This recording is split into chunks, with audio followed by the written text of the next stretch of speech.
All right, what's up, everybody? Welcome back to the second episode of the Monday Night Wave podcast. I'm your host. I go by Jay. I'm a music producer for about 13 years, and I have a passion for professional wrestling. Um, Today we got my host. I'm gonna let him introduce himself as well. First episode we didn't have a host. Second episode we did some testing, and we decided to go with a host. So without further ado, I'm gonna pass it off to my bro here and have him introduce himself. Hey everybody, my name is Hero, and what do you want to pod about? I'm excited to be here. I'm excited to talk wrestling. I'm also, well, I'm not a producer, but I have a passion for wrestling. I got back into it around 2015, and been in it ever since. And yeah, man, I'm excited. I like it. All right, so before we get into it, I'm gonna ask you your intro question, which is, Okay. what got you into wrestling? Like, what was like the moment for you that was like, oh, that was it? It just pulled me in. Was it like family? Like, what? Explain your situation. Yeah, so it's kind of funny. All right, so I have on my dad's side, I have a cousin, and his side of the family, they love wrestling, and Okay. I grew up with the negative, the negative view where, oh, it's fake, all that stuff that people just love to say, even to this day. But one time I was at my aunt's house, and she had cable, and I caught the end. It was the end of one of the Raws where I think Stone Cold saved Stephanie McMahon after she was about to be hung up because Undertaker, the Ministry of Darkness, or the corporate ministry, was hanging people, crucifying them. And then Right. after that, like, I saw the bald dude, I saw the goth monster man, and I was like, I'm hooked. I was absolutely hooked. And then SmackDown came out, and that gave me that allowed me to be able to watch it because I did not have cable. So like Thursday Night SmackDown was my thing. Every Thursday I had a DiGiorno. My parents left me alone. I was like, I want pizza. I want to watch wrestling, and that was like my routine for the longest time. Yeah. The funny part about like the UPN days is that like UPN was also like a network that had like a lot of like black TV in general, and so you watching like Moesha or the Parkers, and it just heads into like SmackDown. And you're like, oh, this is perfect. Right, I'm here. I'm already here. Exactly, and then they also had some good animation too. There was like home movies, a couple other like random gems. Yeah, UPN. Man, we were blessed back then. Absolutely. All right, cool. So, for all the listeners, if you're watching this or you're listening to it, I had episode 1 planned out. Episode 1 was supposed to come out on my birthday, the 27th, and of the Dare Rumble, and I was super excited for it. Around Thursday, we had got wind of like the Vince allegations, and it was some foul shit in there. It was some foul stuff in there, things that I didn't necessarily like. Nor did I want to overshadow like that like Mrs. Grant's whole like case. Like, I felt like, hey, the world needs to know about this, and I do not want to attach like my first episode to a dark day or a dark weekend, because there's a lot of questions speculating. There's a lot of like answers that we were looking for from WWE. Answers that we're kind of still looking for, because they didn't really answer too much at the press conference, but I wanted to like kind of distance myself from that. So if you're listening to us now, episode 1 should be right next to episode 2. You kind of get like a 2-for-1, which is kind of great. And yeah, that's all we really want to go into as far as like that, because it wasn't nice in there. It was some sick shit for sure. Yeah, even if only 2% of that is true, that is a nasty man. Those documents are it's wild. And prayers to her and her family, and hopefully any other survivor and or victim that from that nasty man. Hopefully some more light comes out, some more truth comes out, and yeah, absolutely. Because like as you said, nasty shit, nasty individual. Even like just as far as like talent and understanding like the politicalness behind like certain moves. Understanding that even as talent, like the way like your boss could be looking at you and you don't necessarily know. I know, like, I feel for the victims. I feel for some of the talent. I feel for everybody who's kind of like had no part of that, and like now it's like, damn, bro, I work for this company. Yeah. Nevertheless, we're gonna push past that, and let's talk Rumble real quick. Oh man. We had met up a little bit, actually the day after Rumble, Yeah. to talk about it. So like let's break it down a little bit more. How did you feel about the Logan Paul uh KO match or KO like feud? I'm loving it. Logan is one of those people you love to hate and you hate to love because that man is a natural. He is. Never been a fan of him personally, but when he got into the wrestling business, it seems like he's starting to grow up as an adult. Also, granted, he is still a True. troll, but yeah, no, like in ring wise, on the mic, yeah, he's the future, him and Dominic. But yeah, no, as far as the match goes, I thought it was a banger. I mean, KO rarely misses, and in Logan rarely misses, and has not had that long of a career. But ever since that first tag match, I was like, oh, this boy's goated. And then like his third match was against Roman in Saudi Arabia, and Right. he did all that stuff with a messed up leg or whatever injury he had, and I'm like, The, okay, the knee injury, yeah, he did have a knee injury. and then fast forward, he had a match with Seth, so it's like he went against Seth and Rogan in his first year and a half, and also Miz, who Miz doesn't miss either. Nah. Miz stand here, yeah, and so yeah, I have faith in that. I have faith in him, and I that think match was good. the match was definitely good. It was better than what I expected to be. I had this thing where like it takes like maybe me seeing you like 2 or 3 times before I'm actually like really paying attention to you. Mm-hmm. And I feel like for Logan, it was like one time. One time he just came in the ring like, dude is just a natural, bro. Like Yeah, you almost like there's no way you should be this good. And you had like the whole YouTube and everything. Like this is a YouTuber. This is like a celebrity they brought in for like views and little pop and whatnot. And now he like a mainstay. yeah, I think it was last year's Rumble. It was the spot between him and Ricochet where they just both collide from rope to rope, and I was like, amazing. That was some anime. yeah, that was some anime shit. It was like, yo, I ain't never seen nobody do that. Like in the history of like the high flyers we've seen, where it's like the RVDs, the Rays, like super cools. Like we've seen like people jump off the ropes, but never to like that extent. Yeah, As far as like their feud, it's like I feel like you kind of need to have one wrestler hold a belt, like at least for like the mid cards. Like you have your Gunthers hold like a belt, and then on the opposite end, you need like your heel to hold a belt. They rarely do both like wrestlers, if that makes any sense. Like you need like your heel and our strong leatherback wrestling ass motherfucker. right. And I feel like go ahead, my bad. I don't know, man. I was just gonna piggyback. Like, you mean like a technical wrestler versus like a powerhouse person versus high flyer type.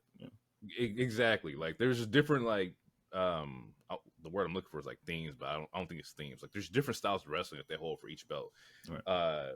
And Logan is definitely in like the heel category, similar to that like of like a Miz, like so it's really cool to see like that evolution process for him.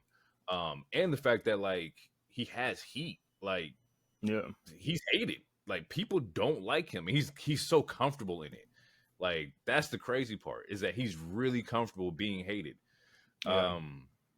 Yeah, if you can get past the wet chance in your first couple promos, then you're good because it's the wet chance be messed. They like that's how like someone's still not really comfortable on the mic. Like when Damien first joined Judgment Day, yeah, he had some wet chance and like you could tell he was getting flustered.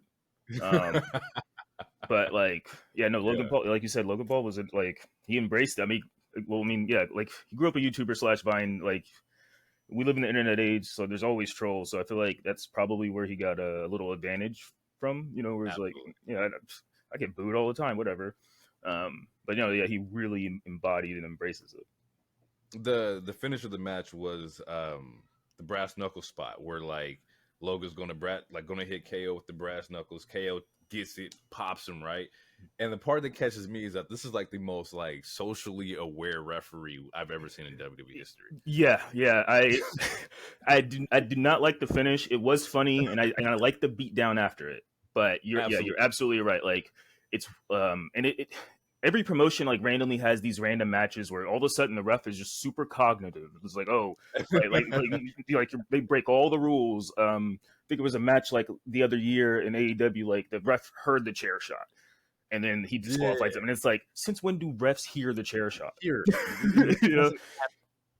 So then, yeah, This man so then him seeing the brass knuckles, I mean, that doesn't indicate any guilt. You know, like if this was court, that doesn't mean, that's just circumstantial evidence. But it was for okay. sure. But yeah, For sure. Like it was funny to see like I think it was like 1, 2, and he pokes his head and he looks and sees the brass knuckles on his hand. I was like, ain't no fucking way. no, This man. man had like craziest detective skills. Like as he caught it in the corner of his hand and all his momentum, he just saw that.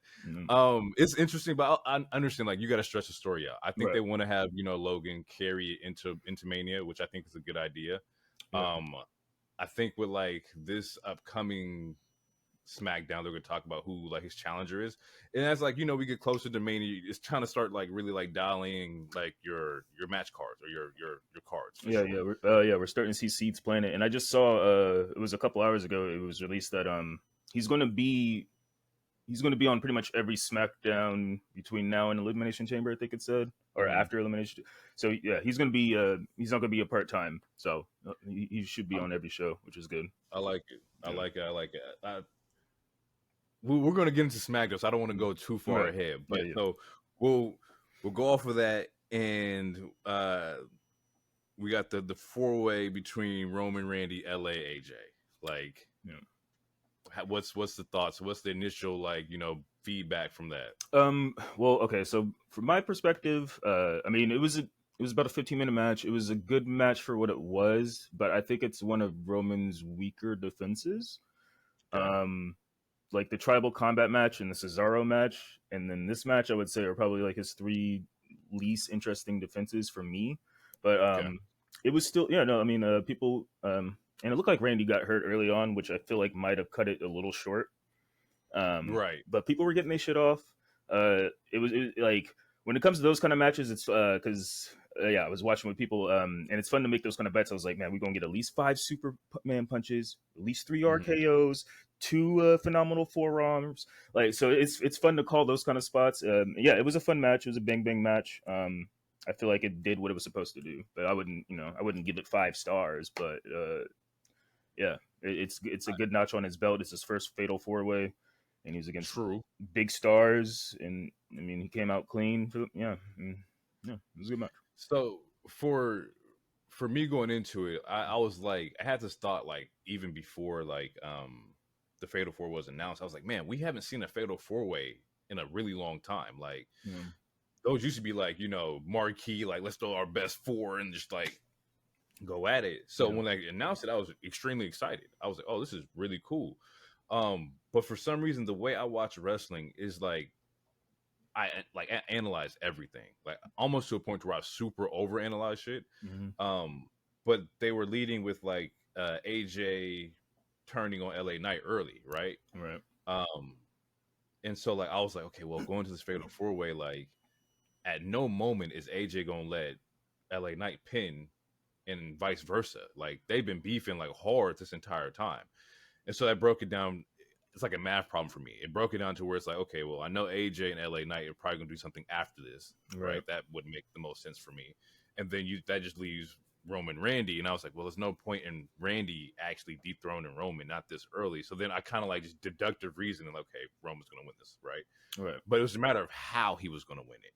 I think, like you said before, Randy got injured a little bit early, and I honestly think it might have been that crazy ass RKO spot, which was like, I think like Roman was going for the Superman punch, and he just turns and just snaps. Yeah, just snaps the RKO on him, and he lands on his shoulder. And hopefully, it's all like it's all a gimmick, it's all a work. If it's all a work, they did a phenomenal job. But from the way he was holding it, I don't know. I'm not too sure. Yeah, I live from the philosophy where it's always a work until it's not a work. But yeah, no, I don't think that was a work. Honestly, I feel like the reason why it was a fatal 4-way, besides that LA Knight was still hot and AJ needed something to do, I feel like one of the reasons it was a fatal 4-way is because I don't think Randy.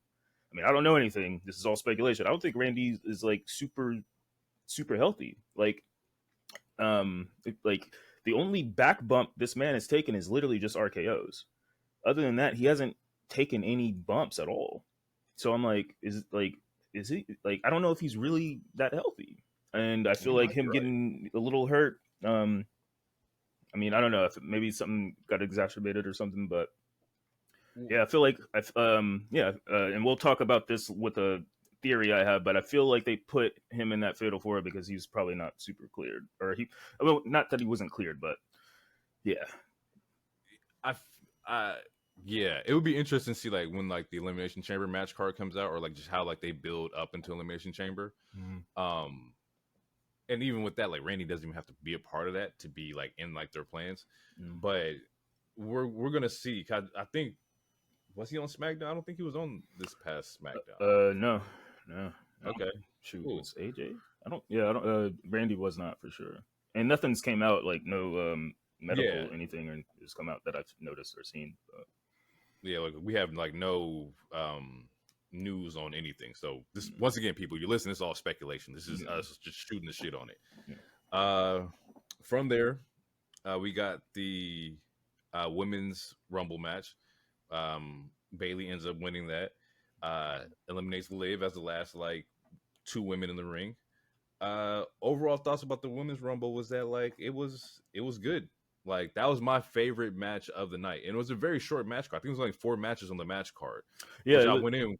It was short. It was that was a short match. Yeah, compared to other match cards, especially since Triple H's review. Yeah, this was probably right. easily the shortest one. But I mean, Rumble, the Rumble match, both of them are like over an hour, so Yeah, it makes a little sense.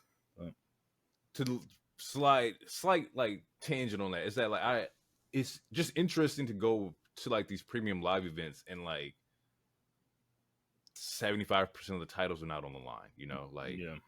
that's just a little interesting to me. It's like going into like this is Rumble. You talking about there was no United States title defense, there was no IC title defense, no tag belts. Like none of the women had their matches at Rumble. Nope. Like it just feels a little off to me that like let's say you're a consumer, you're paying to get in, you're gonna watch the Rumble from the building, and one title is defended. That seems a little weird to me. Mm-hmm. Well, 2 titles, Never. but either way, it's not. I wouldn't. It was 2 titles. Yeah, it was 2 titles. My bad. Logan did have his match. I mean, My seeing bad. a My bad. Gunther match would have been fire. Absolutely. I mean, Absolutely. he does not miss. But going back to the women's side of it, I like the women's Rumble, and we had talked about this briefly. That my like problem with the women's Rumble was that there wasn't a lot of pops for women. Like I think with like the new entrance music and not seeing a lot of the women, you kind of don't have an attachment to anybody. Right. Even with like with Trin or Naomi, is that like they played her old gimmick, her old song, so people were familiar with that, and that generated the pop, right? Right. But had she came out with a new song, you'd have been like, well, who is this? And then pop, if that makes any sense. It makes sense. I think there's a lot of women that I would love to see a lot more of. Just get into like anything. I went over like the just title history or title matches between EO and Rhea, and like they do a lot of like house stuff, like a lot of house shows. Mm-hmm. They defend a lot at the house shows.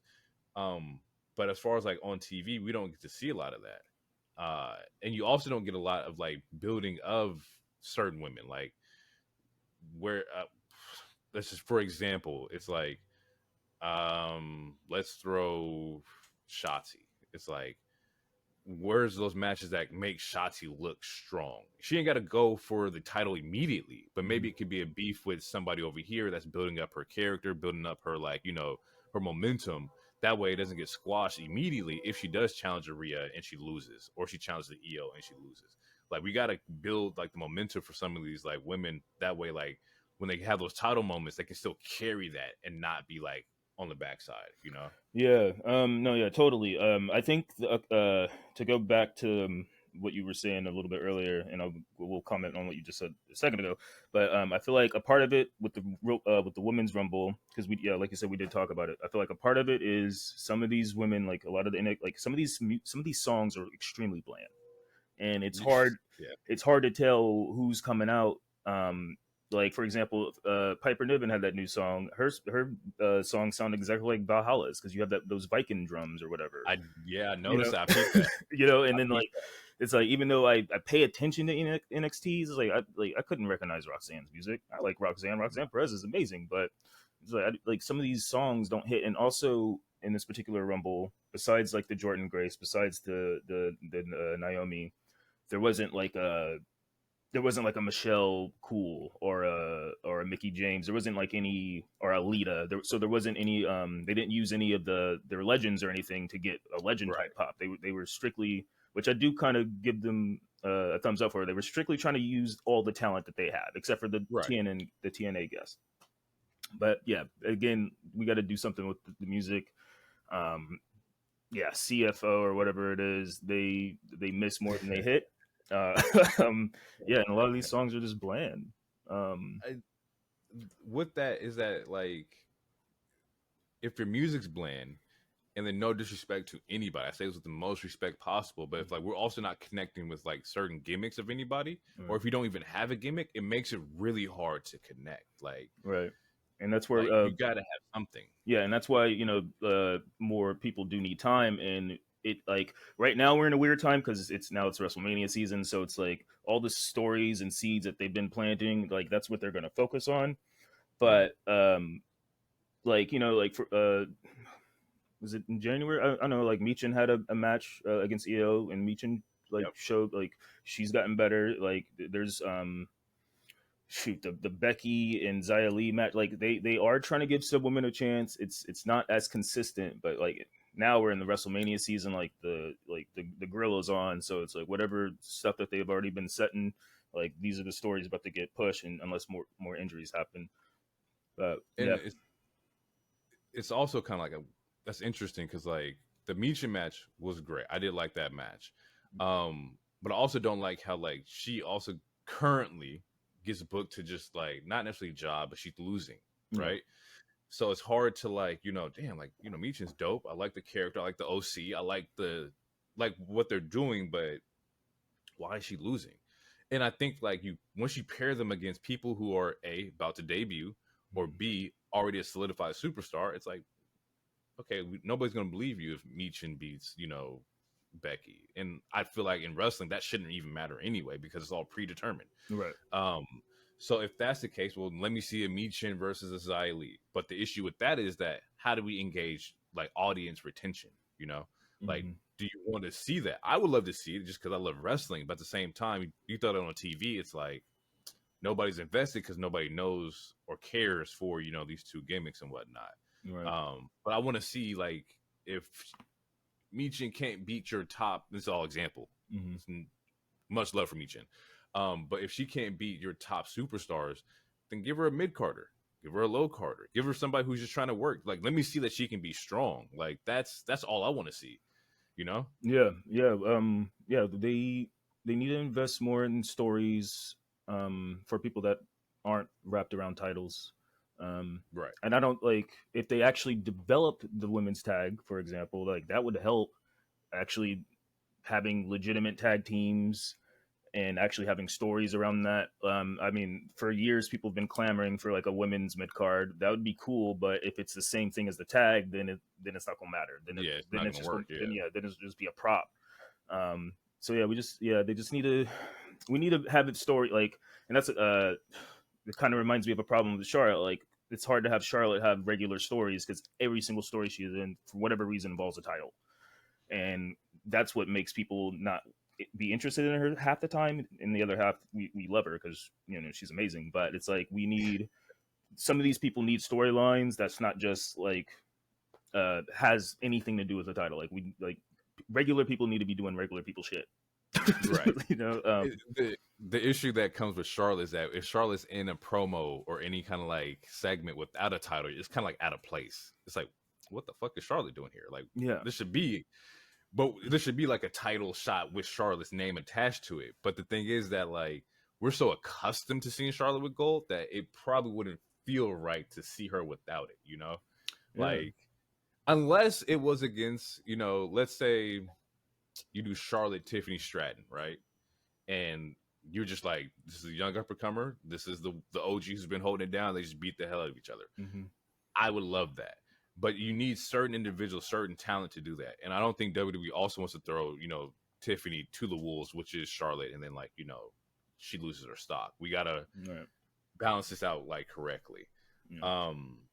To go back to the women's rumble, for the ones who were stars, they definitely showed out. Oh, absolutely.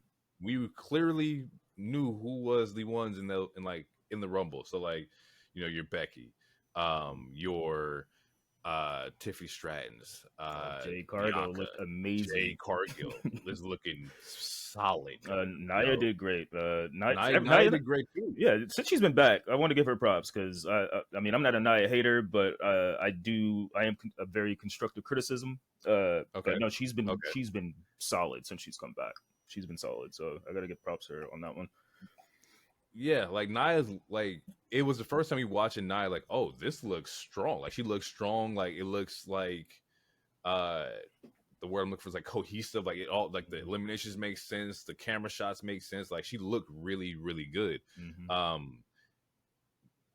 Even like the feud with like the brief segment with Jade where she got eliminated, it was like this could work. Yeah. I would let me see Nia versus Jade. Oh yeah, And please. like I'm sold on that. I think that'd be really cool. Um Even like the spot that there was actually a couple spots in the women's rumble, like the Jordan Grace Bianca, which was like, Yeah. man, I wish you could see that more. Like that's Yeah. for somebody from outside of a promotion to have such a like you fit. Like it wasn't like, oh, you're from TNA. It's like I watched Jordan Grace, like, damn, she need to be on Raw on Monday. Yeah, no, it looked Like like it looked like she's been working. I mean, she's a wrestler, but no, it looked like she was been working there for a while. Like for a minute. she had chemistry with everybody. Yeah, she had great spots. She looked like a star. Absolutely. Absolutely. And that just goes to credit that maybe we just got to check out TNA, which I do plan on checking out TNA.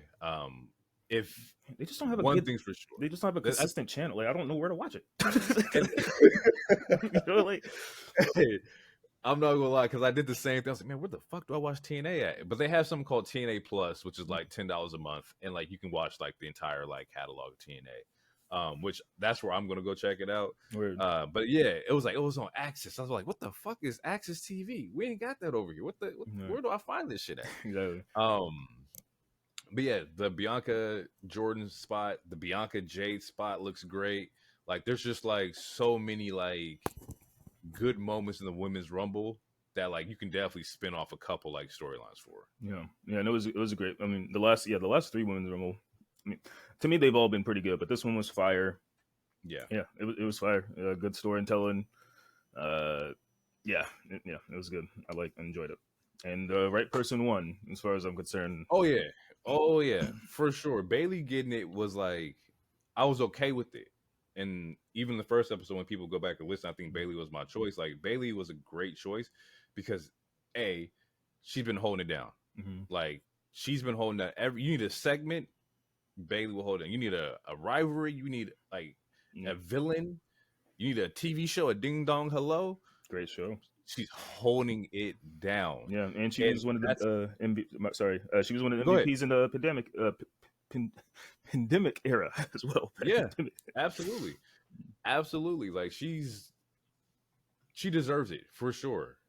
And I think like the route she took against EO with the damage control storyline, like it all makes sense. Like that's just it's gonna play out perfectly. I think that's gonna be a great moment for her.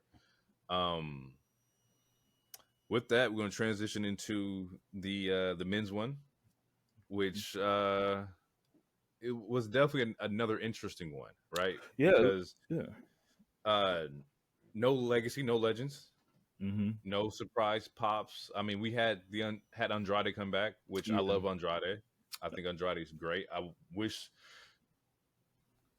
as of right now, I wish both promotions would have handled him correctly because I think the man is naturally just fucking talented. I think like he has it. He has the charisma. He has the wrestling ability. Hopefully, this third time in WWE, like the second time in WWE, like he gets the push that he actually needs. Yeah, well, he's one of Triple H's boys. I mean, he was True. cooking before he got released or whatever happened. He was cooking for a bit. Like there was that time when he had the U.S. and him and Rey Mysterio had like 3 classics back to back for The latter one, zero reason. Like they was going off on SmackDown, like putting on a 5-star match on a random SmackDown in like yeah, Alabama. yeah, Like okay, but yeah, it's going to be interesting because he won't have Zelina. His English sounds sure, a little better absolutely. because that was his biggest downfall was just he couldn't cut promos really. But no, And his in ring wise is yeah, phenomenal. And I feel with the new like regime, it seems like they don't care about people trying to speak English. Like there you that go, was a VKM thing. there you go. Like we got Shinsuke dropping full anime bars in full Japanese with animation in it. The Io Sky, Asuka, and them. So yeah, I think it will work. Yeah, I think that with the whole like the English is not holding you back, which I also feel like is stupid anyway. Because like, bro, if you can wrestle, I don't care. Right. You can go out there and throw out 5-star matches and not speak one lick of English, and I'm cool with it. Yeah. Which is also interesting because it's like, WWE goes after, or not goes after, but you hear rumors like, oh, they want so and so from New Japan. And it's like, well, this dude's English is not the greatest.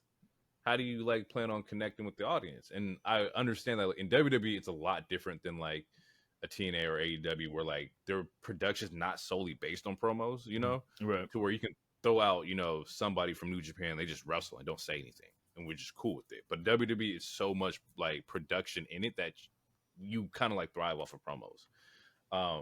But I like to get away from that. I think that's cool. Like the Shinsuke in full Japanese, dope. It's amazing. It is. I It love is. it. I love it. I think they were running like this whole like his anime style promos like with the animation drawn in it. I was like, damn, like this feels like some anime shit. He going off on Cody. Like this Yeah. is dope. It's fire. And I like how they've been implementing the subtitles. Like that one time when Yep. Asuka and Io were cussing each other out, that was Yep. hilarious. Yeah, with the way the production, with the way WWE does produce stuff, and now that they're breaking away from you got to be able to carry a sentence, then yeah, I think it's gonna work because their production, they have some of the best production ever. Like they can make it like. When I die, I want WWE to make my video package. What's funny about that is that like they kind of took the stance on, well, if you can't understand them, you better know how to read. Right? You better read this shit. It's hard. But yeah, and it also gives the performer the chance to like with Shinsuke, like when I first saw Shinsuke and when I first saw Asuka, when I first saw both of them in NXT, even though they didn't really speak that much English, they like the body language is a thing. It's called like, and it's called character. It's called presence. Like Yeah. the King of Swag style was like, like he didn't need to speak a single word because he was swaggy as shit. I saw him, and then Asuka too. Like the Emperor Asuka's gonna kill you. That's all I needed. So Asuka, like when I first caught with her, I think like the initials that she was undefeated in NXT. Yeah. And I was like, oh, I need to check out NXT for a little bit. So I went down, like watched a couple matches, and soon after she got brought up, I think she ended up winning the Women's Rumble, and then she gets brought up. And I was like, she has it. Like visually, the mask, the coat with the colors, it was just like, this is what you want in like a wrestling superstar. Like, yeah. English be damned, she got it Exactly. like, And then in all the Japanese talent has that, like it's a weird, I don't want to say weird, they have an aura about them. It's just so like they're so cool.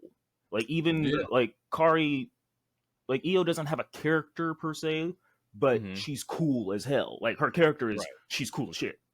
Like her, like Kari and Asuka, they just dance and it looks goofy, but no, it's really cool as hell. And they got that shit on. Like they're fitted too. Like they're just really cool. They are. They're really cool people. Like yeah, they just have an It's aura. like, even with Io without the title, and she comes out with the coat with the hood and the 808s is hitting and the entrance music, and I'm like, oh yeah, she got it. Like this is dope. You don't need the title because you're naturally cool. Like your shit is fucking hard. Um, Yeah. I'm cool with it. Yeah, but we derailed. Men's Rumble. Yes, Men's you got to Rumble. go back. Men's Rumble. I think Cody had came out. I think it was like 15 or somewhere around there, 15 or 16 or something like that. And going into it, my winner was Punk. I thought Punk was going to come in and like be pushed to Mania. Mhm. Punk versus Seth makes sense. That's where my head was going. Right. To see in the end that it's Cody, and not Punk. How do you feel about that? Where does your So head? I mean, I thought the right person won on that one. Like Cody and Okay. Bailey were my picks. Okay. I like, and it was one of those things with Punk and Cody. It could have went either way because of, elimination. I was assuming like if Punk did win, Cody would try to be in elimination chamber. The reason I chose Cody was because it was the easier route to get to Roman since they're technically on opposite shows, and also now he's in rare company as the fourth person to ever win back to back. So Right. like to me, it was like that's a good story, and if the goal was to have that rematch, which we'll get into that later when we talk about SmackDown, if the goal was to have Roman Cody 2 in Philly, like that was to me the easiest like less messy way to handle it, and having him come out early as opposed to last year when he came out 30 or 20 or it was 30 or Mhm. whatever. It makes it it made it not as easy as a win. And then with Punk there, with Punk and Gunther, like he had a lot of opposition to go through to go back to back, which again like he's only the fourth person to like really ever do that. So to me the story made sense, and yeah, I was happy with the choice. Now, when we talk about SmackDown, we'll get into that later. For sure, for sure, for sure, for sure. We definitely got some bars to get off. Yeah, but I thought Rumble was a solid pay-per-view. PLE, like Triple H has not missed. I mean, he's made some questionable calls, but I don't think he's missed. I can't remember a PLE this where I was like, oh, this was weak. I wish I didn't spend 4 hours watching it. So, yeah, I at least think yeah. I can't remember which one VKM came back and kind of like you can tell like VKM's fingers was on it. Yeah, I don't know which pay per view it was, but I can. It was just a certain feeling. I was like, this don't feel like Hunter. Yeah. This feels very orchestrated. I don't like it. But needless to say, you're right. He hasn't missed. All the premium live events have been great. I think the right man did win. I'm cool with either way. I'm cool with whoever wins. Got like the whole idea of like fantasy booking in my head. Mm. It's once again, it's one of those deductive reasoning things. I think the final four was Punk, Drew, Gunther,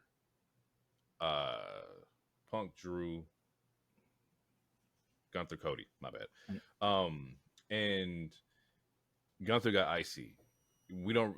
I think they're trying to get away from the double championship thing, so Gunther wasn't going to win. Yeah. We don't need that no more. No.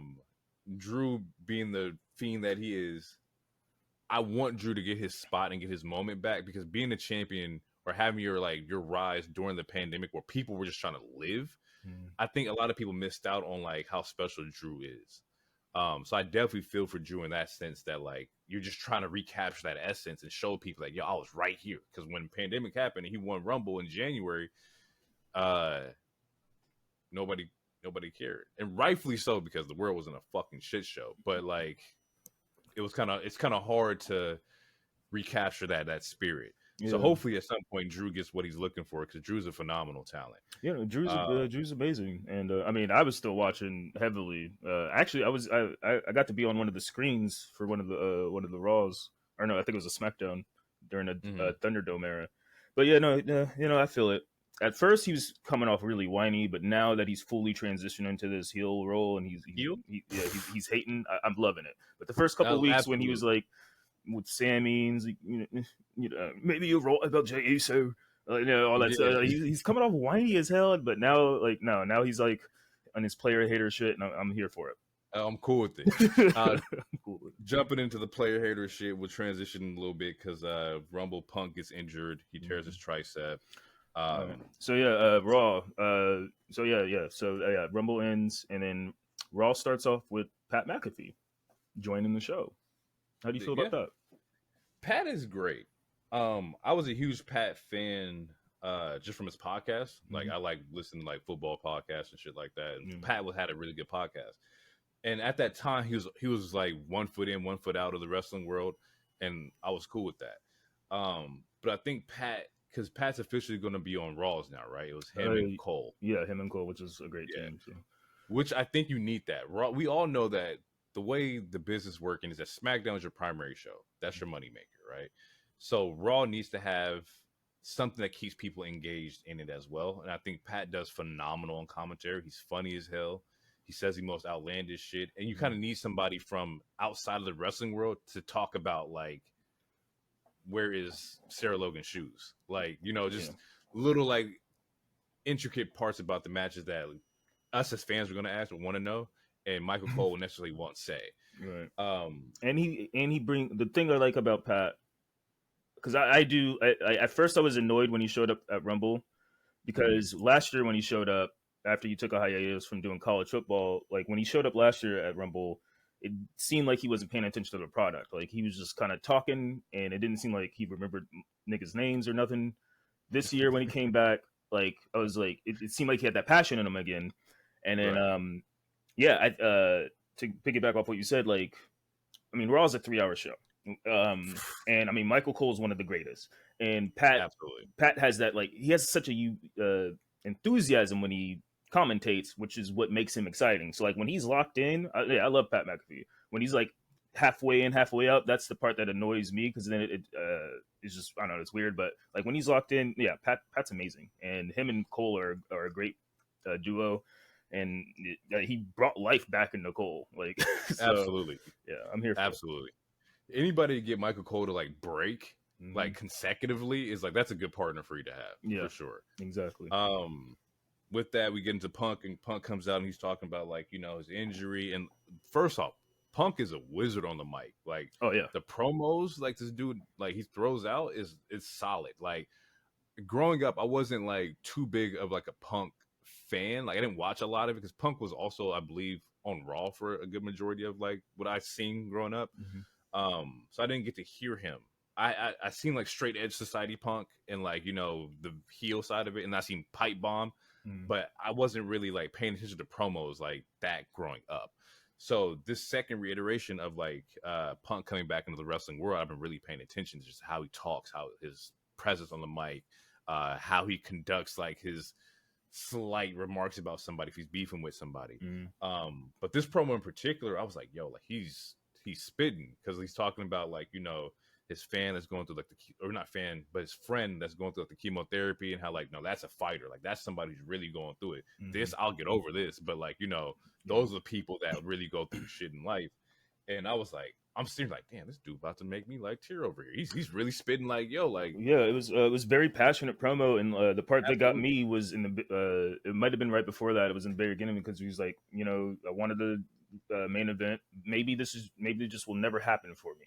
And then he continued, like, it seemed like really self-defeated, and then he turned it back around to where it's like, oh, I kind of want to go to war with you now, bro. Like it's absolutely.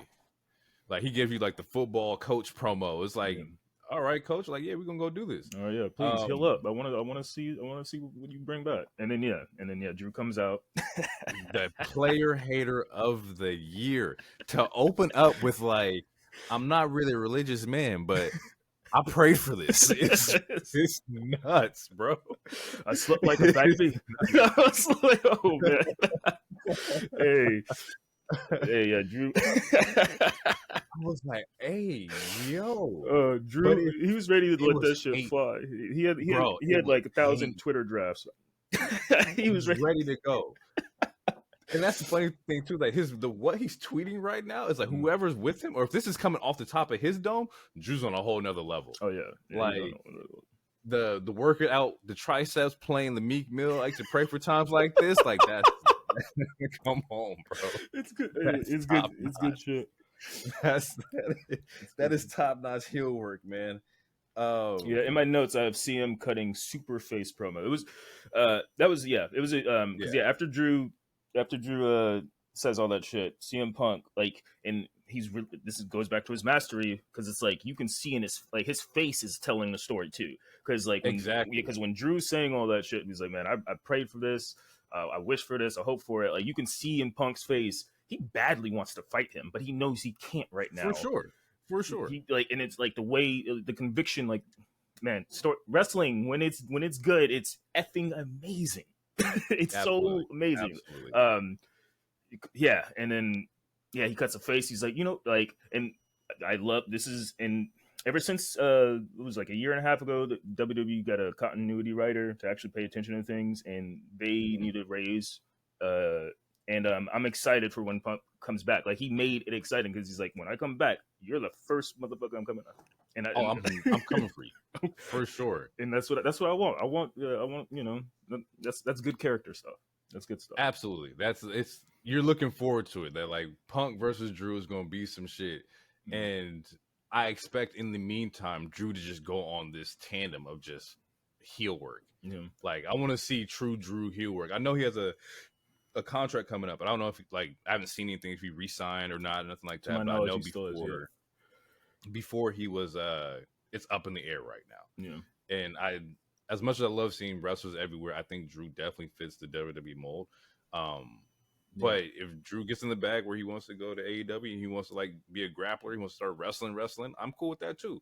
Whatever makes the talent happy, I'm gonna yeah. be a fan regardless. Right. Um from there we have I think it was the DIY versus Judgment Day. And in my notes, I have it's the best tag team match I've seen on TV in a long time. Yes. Real quick before we get to that, as because Drew and Sam started beating each other up for a little bit, or Drew was beating him up, and then Sammy comes out Oh yeah, with the he did. super Yeah, baby my bad. face save. No, you're good. I just had it in Windows. I just want to get that out there, and it's setting up because Sammy's never beat Drew. So I wouldn't be surprised if this is a Mania match, or Mhm. if it. I mean, I'm sure we're gonna get something down the line. But Sammy has never beat Drew, whether he was heel or face.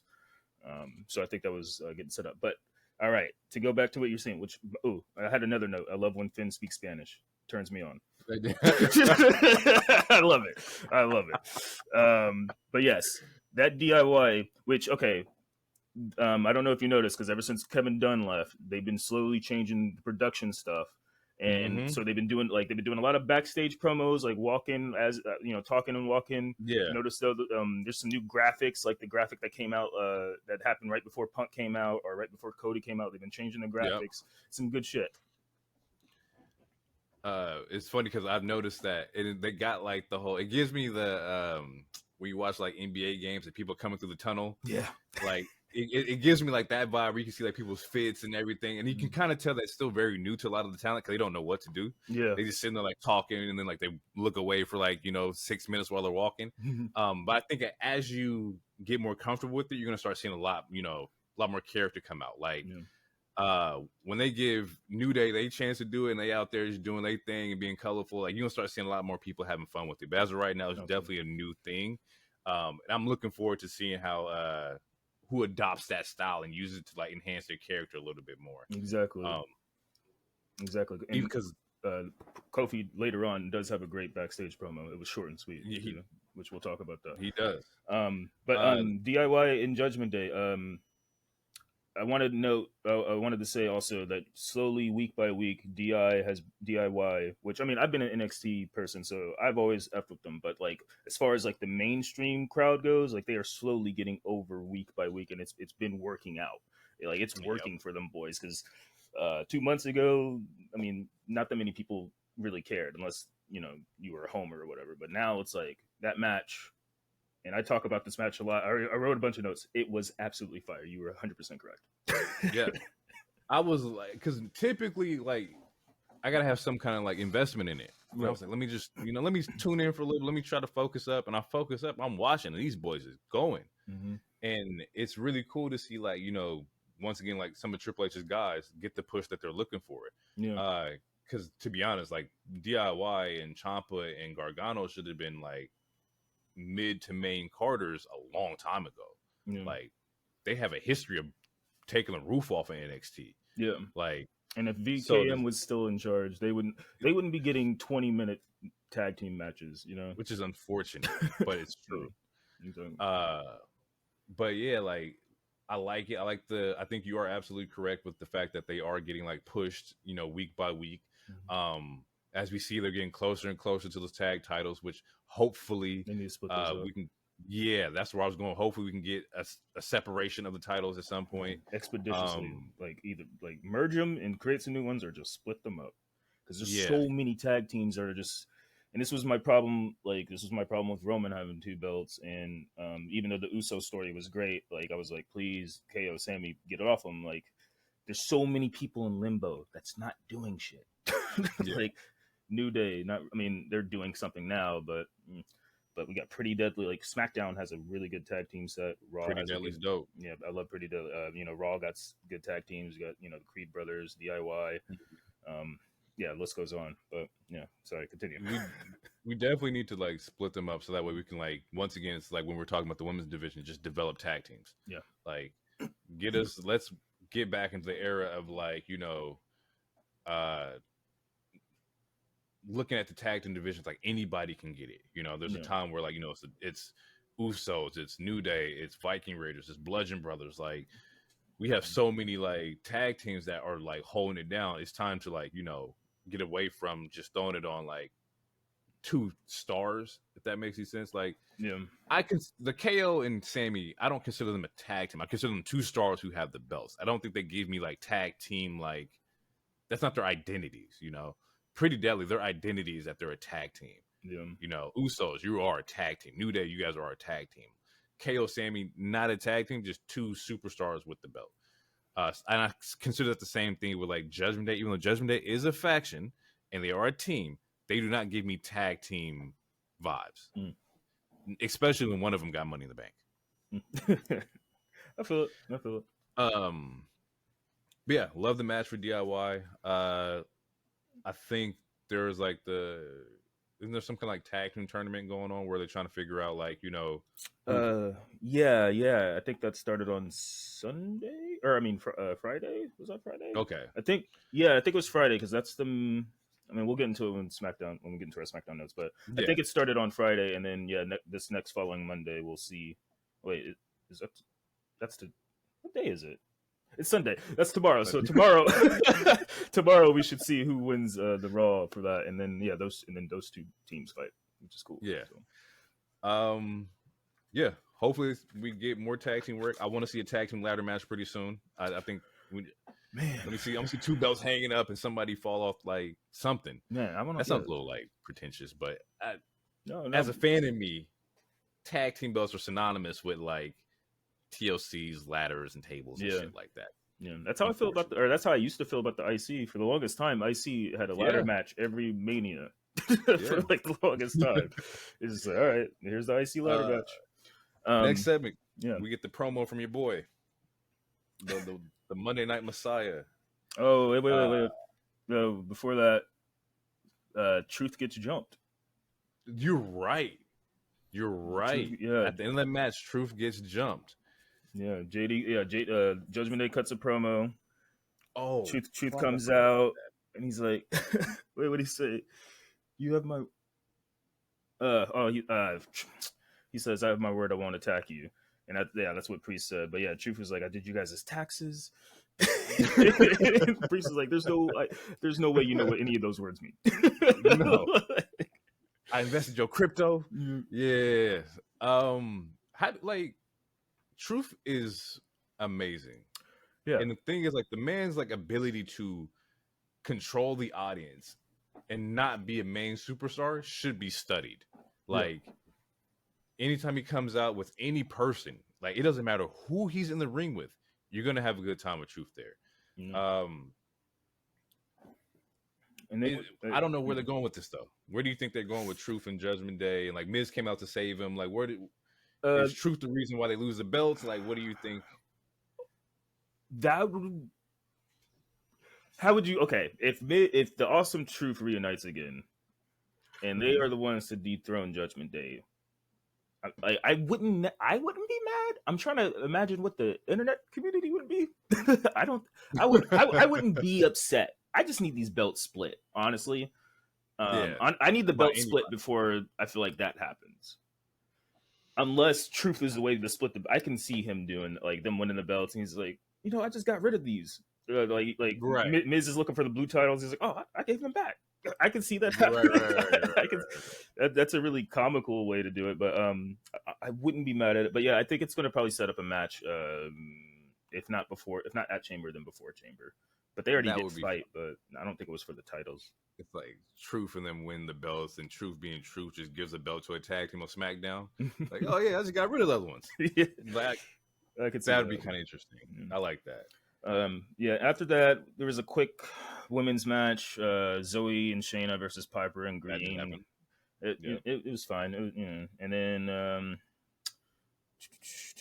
yeah, and then boom, Cody comes out, or Seth comes out.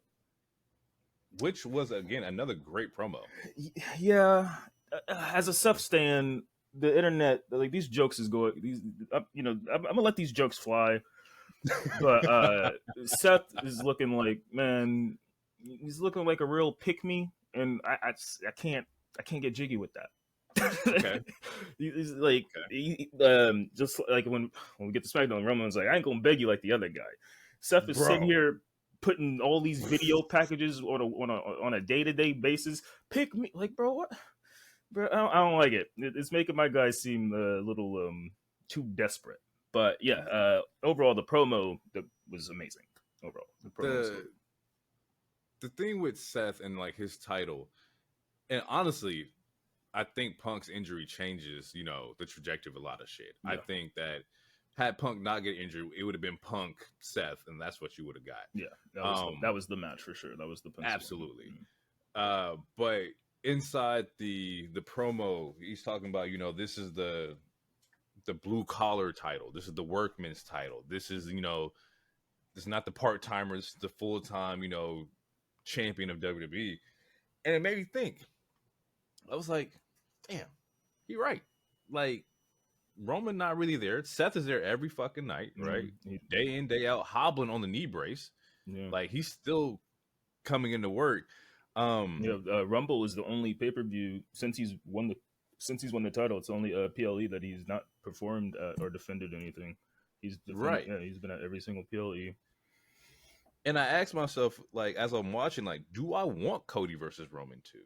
Like, is that something like as the wrestling fan in me, do I want to see like semi wrestling from one really good wrestler and one part time wrestler? Or do I want to see two dudes go crazy? Like, even though Cody has the win loss record against Seth or whatever, it would be a different feeling. Yeah, he definitely 3-stocked. It would be a different feeling on like the Mania, on like a bigger level.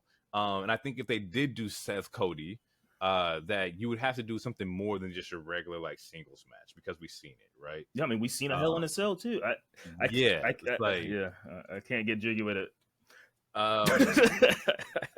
But I was like,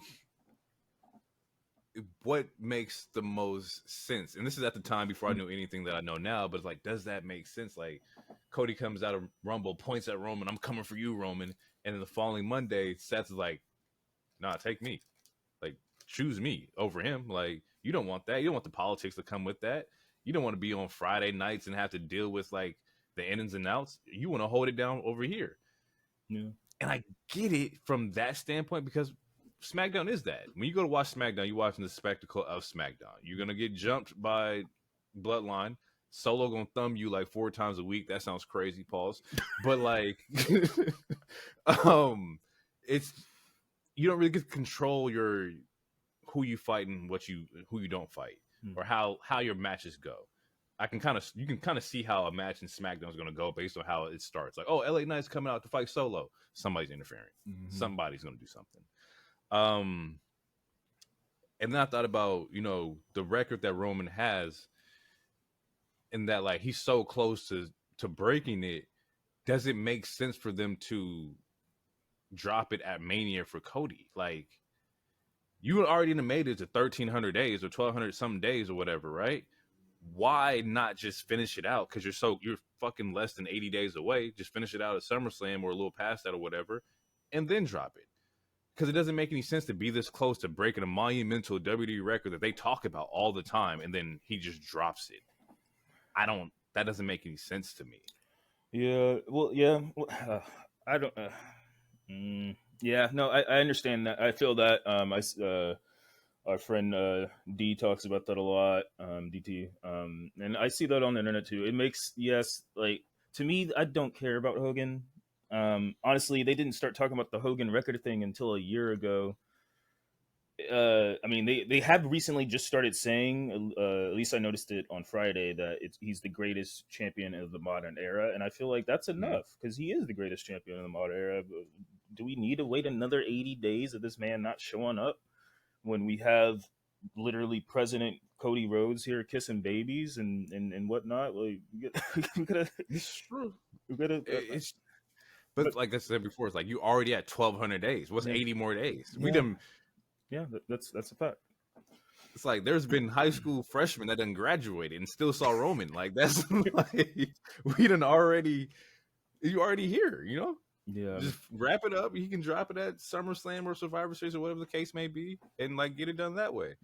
But then I also thought back on like a side tangent of that was like you said, like he's the greatest modern champion, and everybody before him weren't part-time champions. The people who hold those records were there every night, day in, day out, sometimes 3 times or 4 times a fucking week. So we think about like the Brunos and the Hogans and how much they're using, fuck Hulk Hogan, but like just in general, like they were there day in, day out. Like, does it make sense for the part-timer to break that record? Is that not disrespectful to like, the legacy of WWE, quote unquote? Oh no! I mean, it's a made-up sport. Like, Absolutely. I mean, to be as respectful as possible. Respectful. It's all made up. Like, I mean, I don't think it's disrespectful. Especially, I mean, Bruno and Hogan are notoriously not good human beings. So I don't know. But as far as that part goes, but yeah, no, I mean, if they want to break the record, that's fine. I just don't see why they would have Cody win again. And which we will also, I have that same question with what happens in SmackDown. I don't see what the point of having him win again if they were just going to have him wait another 80 days. So what we get Cody Roman 3 a couple months after Cody Roman 2. I don't know. It seems convoluted, but it's not impossible. It is, but WWE also doesn't like doing the same thing twice. If you saw it last year, we don't want to show it to you again this year. Not in the same form or variation. Yeah, no, not in this. Yeah, not in the same, because I saw people like, oh, this is Cody winning was the same story as last. I was like, no, it's not. Him winning this year is a whole different technical story, and him trying to get back to Roman is technically a different story. Like, this is the rematch. He ain't got Jay with him. I mean, he still got 2 other Bloodline members, but it's still different a little bit. That's what I'm saying. Like, you still got 2. He's still gonna get jumped. Like. Yeah. Unless you do it in some situation like, oh, it's a steel cage and nobody can get in. But even then, somebody gonna clip the little lock and hop on in. Like, exactly, it is what it is. Yeah, I think you get a more pure form of wrestling and a different story if he goes after Seth. I think it's different. Yeah, it's different. It's just to like slightly talk about SmackDown. Like, okay, so that's the title that Roman has is the title that his dad never got. Or whatever, like that's the whole story, right? So you don't like you're the 4th person to ever win back-to-back Rumble. You hear what Roman barred up Seth and that particular title, and is labeled it the consolation prize, labeled it the second place title. So it's like what? So like as a man, and I don't want to say as a man, but like seriously, like as a character, like if I was in those shoes, I'm not going to willfully take the title that the final boss said, yeah, go ahead and take that one if you want to be second place. If you really want to be a top dog, you're going to come up to me. And it's like, well, if I want to be the face of this company, then yeah, I'm gonna go after Roman. I want my lick back. I can see both sides, but I feel like, I don't know. Nah, let's get into it. We're already here. We're gonna talk about it right now. Let's just get into it. Okay. So like with that in like the whole segment of Cody coming out and Roman's in the ring first and Cody comes out. Mm-hmm. And he's sitting there throwing the promo like, I'm coming after you, and then it just drops it, but not at WrestleMania, right? Yeah. which took me by surprise. I didn't think that was gonna fucking happen. Took me by surprise. Thought, I was like, what the hell? what the fuck are you doing? Like, the whole purpose of the story is you versus him. Yeah. And then, you know, talking about, I got somebody who knows you very well. I've been doing special counsel with somebody who knows you very well. And that just felt to me like, well, I can't kick your ass, but I know somebody who can. And it's like, why do that to your, why do that? Yeah. Why do it to a Rumble winner? Yeah, okay. So now that I had a couple of days of sleep on it, because I was really hot when that night of, and I need to apologize to Nick because I feel like I came off spicy. But now that I had a couple of days of sleep on it, I'm still upset. But okay. I'm honest. I honestly think that this might be a work. And if it's not a work, and if they do go with the Rock Roman, I'm gonna be baffled.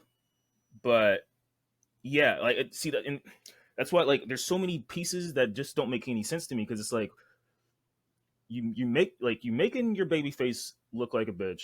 You making Seth look like a bitch. Like you make it like you're making everyone looked weak except for Roman. Like in which I mean he shouldn't never look weak, but it's like you did one of the hardest things to ever do, which is go back to back on a Rumble. Winning a Rumble is extremely hard in general. And then you're like, yeah, man, I ain't gonna fight you though, but I mean, I'm gonna fight you, but just not at the big stage. What the hell was the point? I feel like okay, if they really wanted Roman and Rock, there was an easier way to do it. I feel like, or they could have did something else. Like honestly, they should have just had Rock win the Rumble if that was the case, because it makes Cody and Seth look respectfully like cucks, and I don't understand. It doesn't make any sense to me. Here's where my thought process went. When I saw it, I wasn't mad. I was just more so like, well, if this was the direction we're going in, just have him challenge Seth on that Raw. Don't make him go to SmackDown. Like have him just say, no, Seth, I'm coming after you. Like, we're gonna do this. And then let the internet be like, well, why did he choose XYZ? Like, don't make him point at Roman and then go to SmackDown and be like, I'm going this way. Like, that makes no sense. Just make him make the decision on the one show and let's get done with it. Here's my thing about the whole Rock and like Roman thing. This shit has been foreshadowed for so long. We've had conversations where it's like, damn, man, like Roman versus Rock. Like, yeah, it never happened. Like, there's no way it's gonna happen. And then it fucking happens. Yeah. And then the January 1st day one show, and like he does the whole head of the table skit. Mm-hmm. He wasn't talking to Seth. He was talking to Roman. Right. Y'all think that shit was gonna happen at fucking Elimination Chamber? Hell no. Rock comes back. It's happening at Mania, bro. That's just what it is. That makes sense. Okay, so this is why. All right, so I feel like. Okay, this is why I think it's a. This is why I'm like. Okay, this is why I think it's a work. One, it made the entire planet upset. Like people are still tweeting. To the point where people are making death threats and shit, and it's not that serious. We're talking about scripted TV. Go ahead. Yeah, we're talking about scripted TV. It is not that serious. So whoever's listening, if any of you guys sending tweets to Rock or anybody wishing harm, like it ain't that serious. You guys, you gotta relax, bro. It's wrestling. It's TV. But the reason, like, okay, so to piggyback, like where you said, like Cody doesn't think he might be able to beat him. What if the Rock is a smokescreen? What if the Rock is like? Because they didn't announce a match yet. They just had the stare down. What if The Rock still shows up at Mania, but either they do a triple threat because The Rock there's no way Rock is going to get in ring shape. Ring shape and just regular shape, those are two different shapes. Even though he's had 2 months now, it is two different shapes. And Roman puts on 25-minute cinema classics. So they could do a triple threat so that Rock doesn't have to wrestle as much and can take breathers. Or what if he's like, I'll be a special guest referee so that I know Solo and Jimmy can't do anything. Here, I'm not saying I want either of those, but that's the only other thing I can think of. If they want to, if all this is a smokescreen, if all this is a work just to get us all riled up, I think those are the only other two options that could make sense. Maybe I feel like you're also like not letting one story finish because you want the other one to finish faster. It's like we've been on the rope with Bloodline since 2020. Yeah. It's actually funny. I went back and started watching when Bloodline started. So I'm like watching through like the Thunderdome era and shit like that. Mm-hmm. But like in his first promo, I think when he got the belt off of the Fiend, he was telling Jay, I gotta hold this so that our family stays can keep eating, right? Mm-hmm. So they've been talking about the family and bloodline and all this since 2020. Yeah. They've even thrown promos where they're talking about, you know, the NOI family and who their people were, and like the most electrifying man is The Rock, who's part of that family. It's like, you gotta finish this story, bro. Like, we gotta knock this out. Like, we've been on the rope for 4 years with the bloodline. Knock The Rock out, finish this shit the fuck off.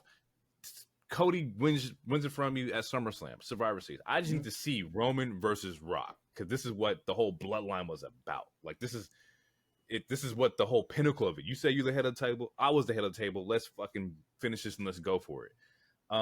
If it is like some special guest referee shit, that's fine too, but I hate the wish-washiness. Mm-hmm. Don't have me go here and then come back here, and because you made up your mind about like the internet not being happy.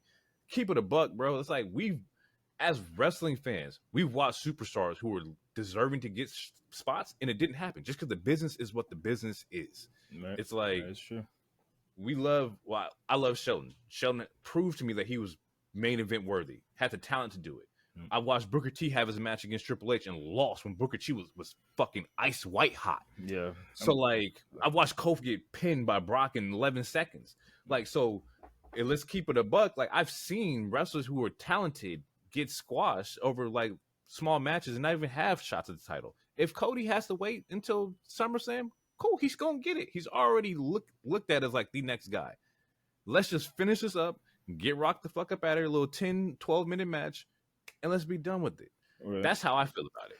And you know, that could easily happen. I'm I'm not a writer, so it's not my job to figure out. But as a fan, I'm just really curious to like how they gonna make this story, because okay, granted, yes, it has been about the bloodlines of 2020. The Rock and Roman, they haven't intermingled that much throughout the career. I mean, a couple times with the Shield and stuff, and it's like, so like, what is the story going to be, especially if neither one of these people show up to work? I mean, apparently Roman's going to be here this next Friday, but I just need them to cook up some story, because I mean, Jimmy and like using Jimmy and Solo as another crutch to carry on a storyline, it's trash. It's garbage. It's not gonna hit with, especially with the the magnitude of Dwayne or The Rock Johnson. So like, they just, as long as it's interesting, which, I mean, they haven't missed yet. So I mean, as long as it's interesting. But yeah, I'm just curious on how you guys are going to build this story, because to me, like, they're not even that close of cousins. They like distant cousins.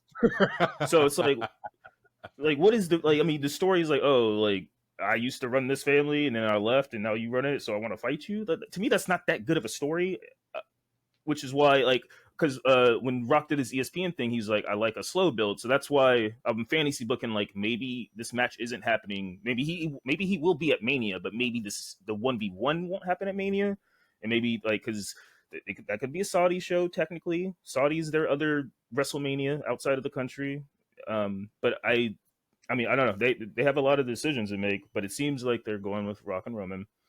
But then it's like, I don't know. I think I don't know. I don't think Cody should go after Seth. It makes you look like a bitch, dude. I think with the WWE, first off, they're a business. Yeah. Second off, you don't know what next year even looks like. Sucks. Like, we keeping it a buck. It's just that, like, if you have something in your hand right now, ready to go, you put it out. Mm-hmm. Because, like, Roman, knock on wood, can, like, oh, he ACL, rolls an ankle, or whatever the case may be. Roman be like, I'm done after this, and you don't know. It's like, we gotta strike while the iron's hot. Mm-hmm. Cody, we just signed you. You are here. You're gonna be our guy, but we have to knock this one out before we can get to you. Also with that, it's like, it's a draw. WWE's all about the bag, bro. Like, yeah, TKO just signed. You're trying to get away from the VKM like stories and all that. Mm-hmm. You need a distraction. I mean, this is a huge distraction, because absolutely people are still fucking mad. Bro, like, rightfully so. Not rightfully, but weirdly so, to where I'm seeing people like cuss The Rock out. Like, y'all was just popped for this dude January 1st. Mm-hmm. When he did the whole I mean, Red Robin to the table, like everybody was popped. Everybody's like, "Yeah, this is it." I was excited to see him, but when he cut that Fox News promo, I was like, "Oh man, I don't know, bro." This promo, We on Jinder Mahal, bro. He's on my, he's talking about America, and I'm like, "Oh, bro," he's been rumored to have a presidential run or whatever, and I'm like, "This is right." Y'all planting the seed so he could run for in 2028 or something." It was but, right. Should he sit in the booth? Should we get the clucks and fries? Like, should The Rock sit at the bar? It's funny, like it's just quick, like how quickly tables are turned. Yeah, I mean, Daniel Bryan said it best. When fans are fickle.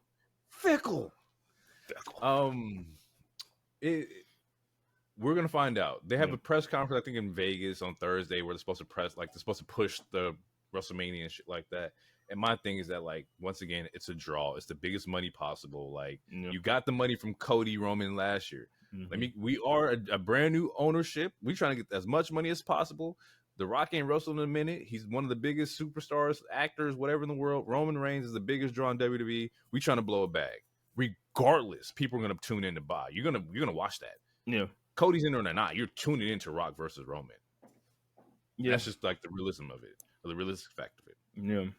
Yeah. And I saw Rock tweet. I think he will be there on Thursday in Vegas. So yeah, just gotta see how they cook it up. I slept on it. I'm convinced it's a work, even if it's not. If they build the story up, I'm not gonna be one of those people who's like, "Oh, let me cancel my Peacock subscription or nothing." Like, I'm gonna watch Mania.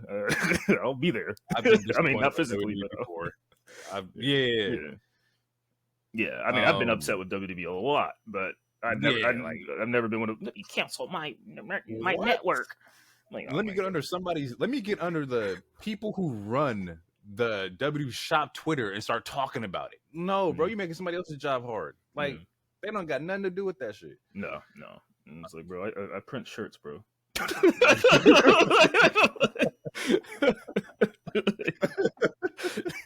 Do you want a large or not, bro? Like,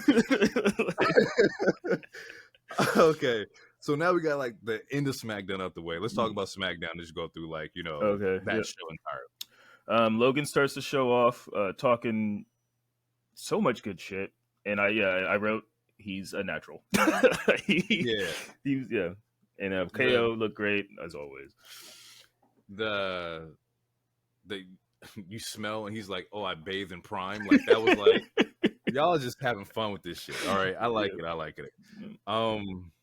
From there, that KO has his match against Theory, which I think Theory is one of the most like underutilized talents. I like Theory a lot. I think that he has the look. He has the action figure body that everybody wants to model themselves after.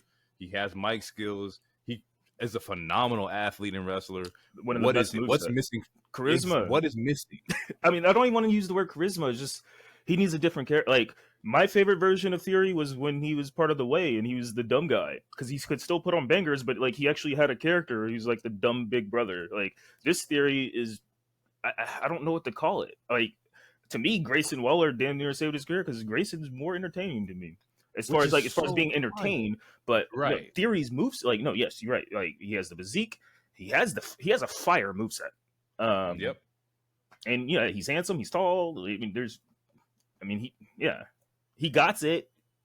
But he's still missing a part of it. Like, the it isn't capitalized, but he does got it.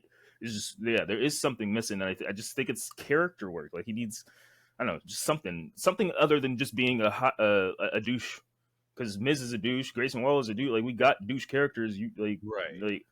I mean, he just needs. I don't know. I liked him when he's funny, dumb dork.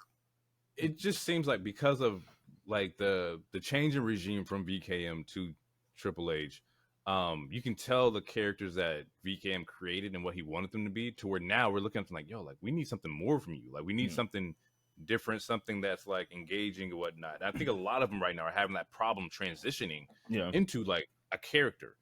Bobby Lashley Profits is another example for me personally. It's just niggas in suits. Like, what does that mean? Like, I could put on a suit right now. Am I in the group?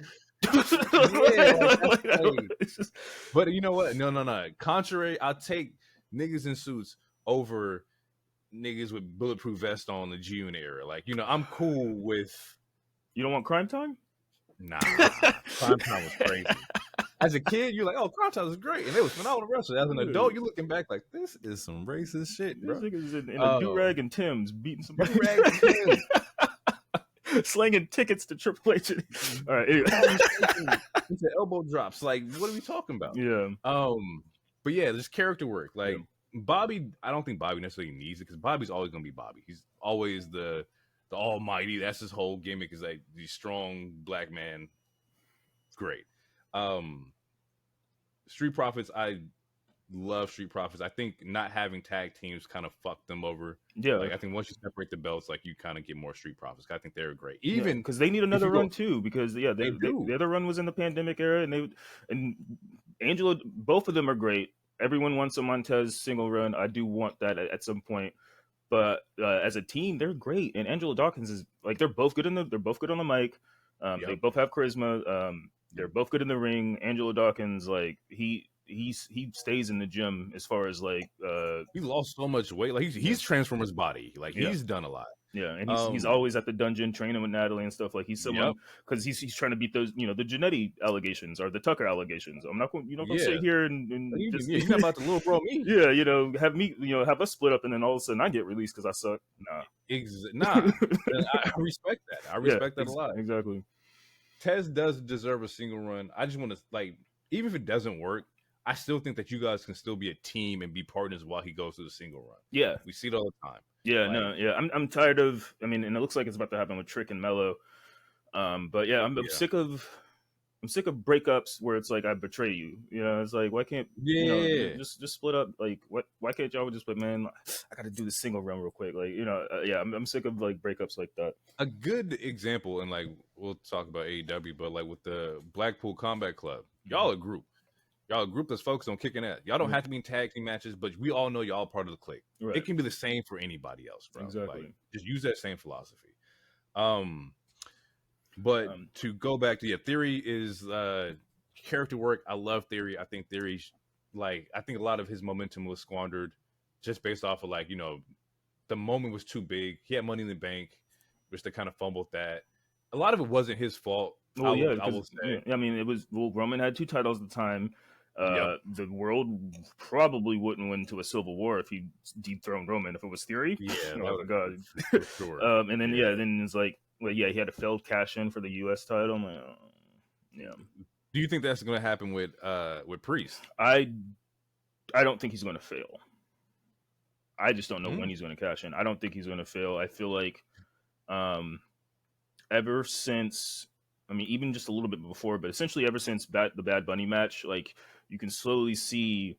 Also, he's amazing, and he's also a Triple H guy, and you can slowly see like they're positioning him to that spot. The only reason I think if he does fail, it's only because they still haven't figured out the Roman Rock stuff, or they still haven't figured out what's going on with Punk or Cody and Seth. That's the only other reason I think it could fail. Otherwise, there's 2 belts now, 2 titles. He should get one of them at some point. Yeah. My thing is like when he's going to be the first person to cash in the same like on a Money in a Bank pay-per-view before he loses his case, or like how are they going to do it? Are you going to try to recreate the Seth moment? Right. But I have faith that he's not going to fail. But real quick, and during this Theory Kevin match, Logan said, so I had to quote it because it was a bar. He's like, he will never get the blessing of my ignorance again. And I'm like, man, that's a bar. I can't wait to say that to somebody. You will never get the blessing of my ignorance again. like it's a bar. Logan is a natural. What I have next on my list is it's the Naomi and Stratton both joined for SmackDown. Yes, Tiffany makes a hell of a debut by smacking the dog shit out of Meechin. In a stare down with Bianca. Which foreshadowing. Foreshadowing. It's not a passing of the torch moment, but a moment of like, okay, the new school, old school, or not new school, so but you know what I mean. Great, good for her. Get the rub, as they say in the business. It was good. I like it. And I think once Mania is over, my hope is that like this women's division starts to flourish.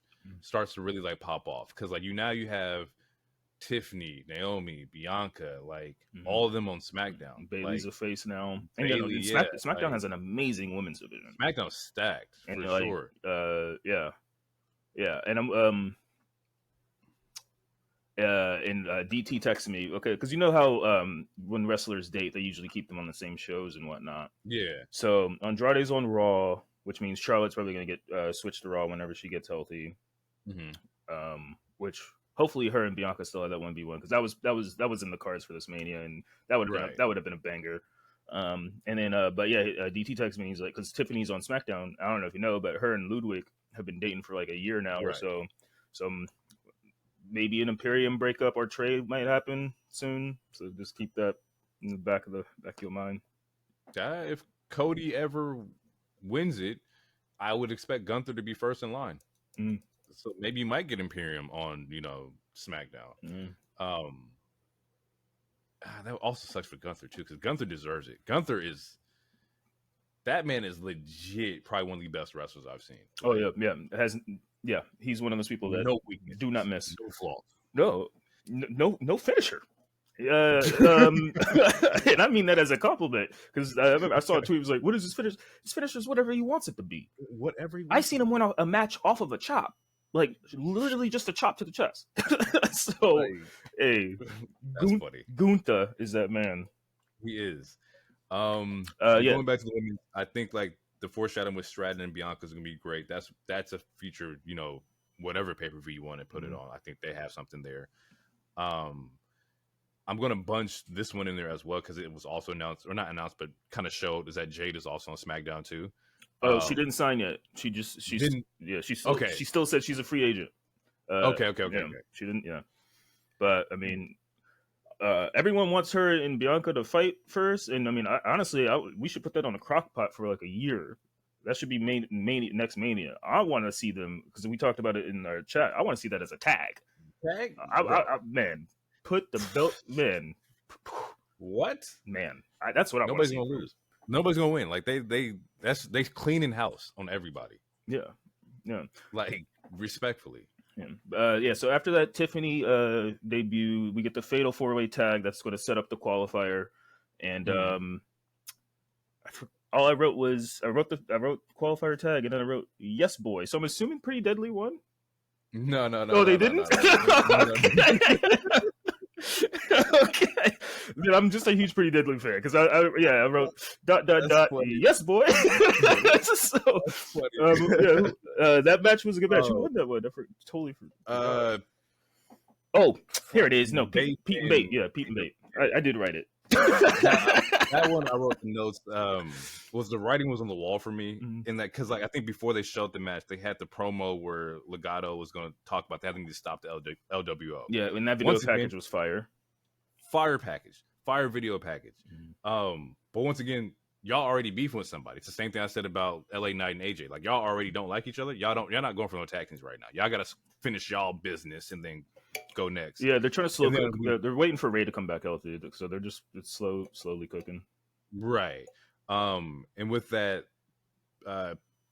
Pete Dunne and Tyler Bates already beat Pretty Deadly. I was like, okay, well, this makes sense while they're going forward. In my head, I already knew that Pete Dunne and them was going to win. Yeah, Bruiser, big strong boy. I love it. And the thing is, like, I like Cena. I didn't get to see him as this. Like, I think he wasn't.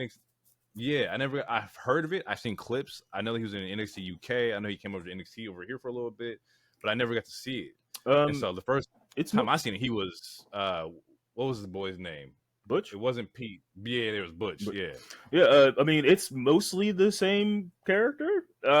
His moveset, Pete Dunne, Peter Dune. No, Pete Dunne he's amazing in the ring. All those UK people are pretty like. Just like how we were talking about the Japanese stars, a lot of the UK people like Gunther, Isla Dawn, Tyler Bate, Peter, Imperium, all the people they got from the UK, NXT UK, they're really solid in the ring.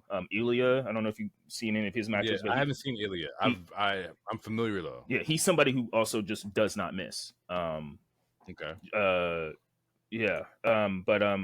Yeah, they all got that aura, and yeah. So Pete, yeah, he doesn't talk that much. It's similar. Honestly, his character is not going to change that much. The most character I think he's ever had was when he was partners with Matt Riddle for a little bit during NXT. Okay.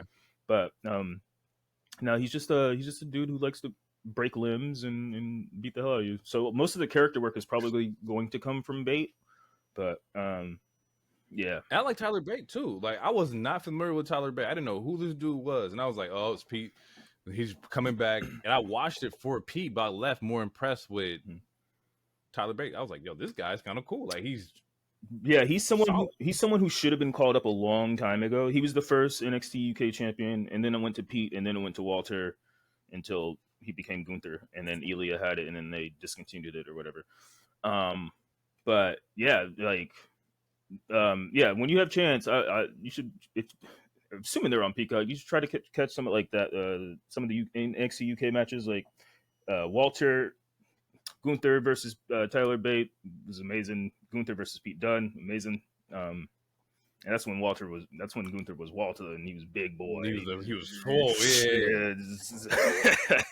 But yeah, man, yeah, and I feel like just like with DIY, I feel like in like 3 weeks when we talk about this team again, they're going to be like way more over with the crowd. You know, that's funny because in my notes I have a setup of Pete Dunne, Tyler Bates versus DIY would be crazy. Oh yeah, that'll be a 30-minute blast. Yeah, that's and I wrote right next to it. That's a Triple H setup. Like that's his guys. He wants you to see the talent that they have. I think that'd be really cool to see. Yeah. Random side note: this just makes me wish Adam Cole never left, because if he just would have stuck it out long and went through the VKM era. Anyway, all right. That's a dark era though for a lot of people though. Yeah, it was a dark era. Poor Walter. But hey, some people you gotta persevere. It's the business. Come on, what he name Keith Lee? It was Big Bear. It was Bearcat Lee. It was supposed to be a. Nah, it was, on, bro. It was no, that was weird. That was weird. It was absolutely weird, and his music was ass. Man, but that's a good example though, because like we were talking about how music and people connect. Like you changed Keith Lee music, and they were like, "Bro, who the fuck is this?" Yeah, because everyone loved his NXT music. Yes, and then he went to the main roster, and it was still him rapping. I was like, "This is ass. What the hell is this?" This is cheeks.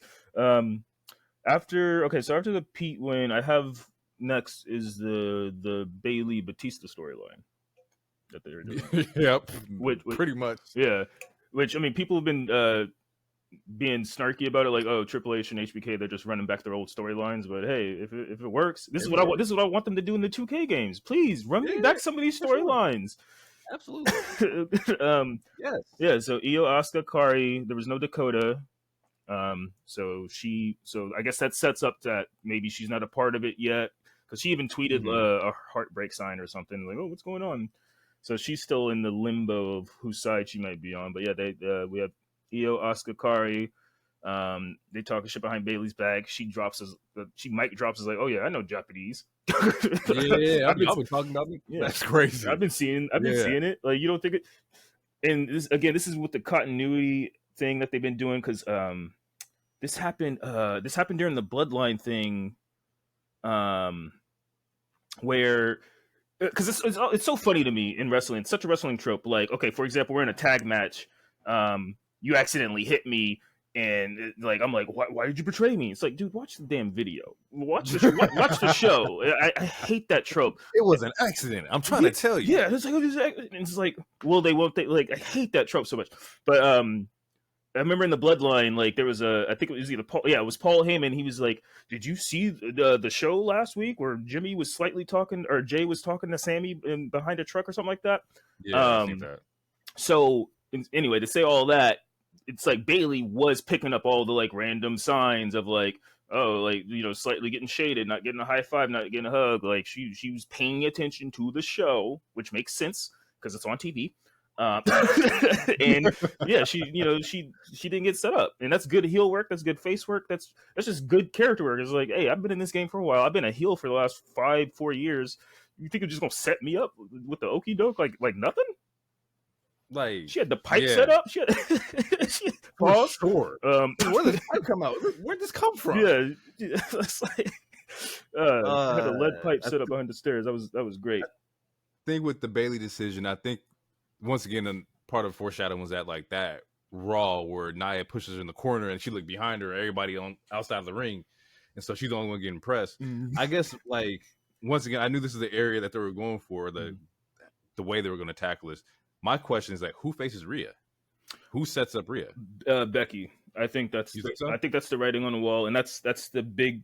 I mean, unless they go Bianca Rhea, even though Bianca's on a different show, I think it's been set up for Becky. Rhea's gonna beat Nia.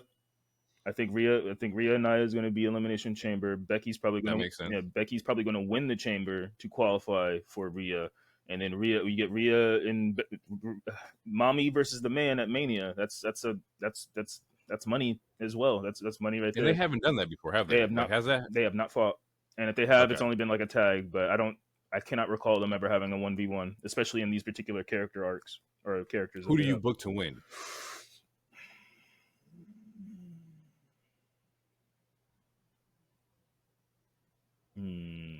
That's a flip. That might be That's a flip of a coin, because I mean I could see Becky winning, and then like giving a bunch of other people a chance, similar to what she did with the NXT Women's title for a little bit, and then Rhea could always get that shit back. But if you want to prove Rhea's dominance, where she beat Charlotte the Mania before and then beat another horsewoman, you could easily do that too. Right. Yeah, I don't know. I gotta wait till the months play out before I pick. But I can see it go either way. Either way. Because preemptively, I think I'm gonna go with Rhea. I think Rhea is probably my choice. Which leads into like Rhea Jade if Jade goes to Raw, and I think that'd be great too. Yeah. Yeah, I can see Rhea winning, because then that means her and Bianca, who are clearly like the Goku Vegeta of this, or the Mucho whatever. That means they both beat 2 horsewomen's in Manias. It's a good story to tell for when they do finally fight. It's like, yep. Yeah, I can see that. What I have next after that was this made me mad. It was the Lashley Street Profits versus the Final Testament, which wasn't even a match. No. Like, I was amped. Like, these boys are really about to start brawling. Like, we gonna get this right now. And then it's a no contest. And I'm like, what was the point? Yeah. I don't know. I'm giving Final Testament some chance to cook, because honestly, I really like that name, and I'm going to cop a shirt. I've never been the hugest Karrion Kross fan, but I do see why Triple H and some other people want to try to get behind him. And this is some of the most natural heat that he's ever gotten. In this last week when he was talking. But yeah, so now BFAB is joining the Mighty Prophets, I guess, which is weird, because it's like your wife is on the show. If you want a real hitter, get your wife. We could have went this way. Yeah, but I'm okay with that though, because Bianca's already a certified star. Right, exactly, and she has her own stuff that she needs to go through, and BFAB is just in catering, so she needs something to do. Absolutely, but yeah, man, I don't know what they're doing with this feud. I'm assuming Final Testament's going to win this feud. But yeah, I don't know. White women and Bobby Lashley, they do not get along. He shit. But her, Lana, and he be getting worked. Look, I'm gonna say this one thing. I'm gonna say this after catching the shit in the VKM allegations and everything. These cuck fucking storylines I'm looking at real crazy. Yeah, not gonna lie. I'm just leave it at that. Yeah.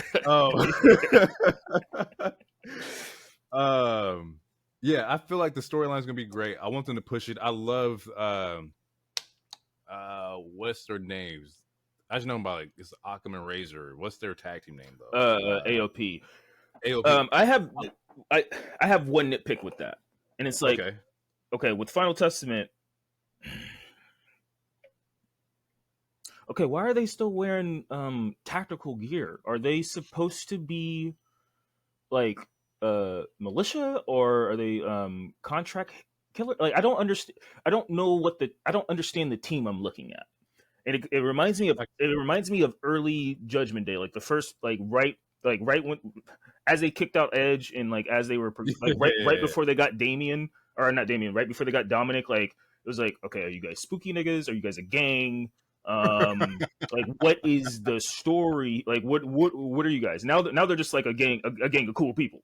But so like I'm trying to figure out what is Final Testament because you got the two managers, the bald dude and Scarlet. You're speaking all this, religious allegory or whatever, and you're beating up motherfuckers. I love that, but Mhm. why are they wearing bulletproof vests in all these pockets? What are they better going to riot after? I don't understand. Like, What's the what's the yeah, gimmick of dress, them? yeah, Yeah. just dress them up as. Honestly, it would look better if they dressed. If they had the Devon look, the Testify Devon, make them look like rabbis or priests or something.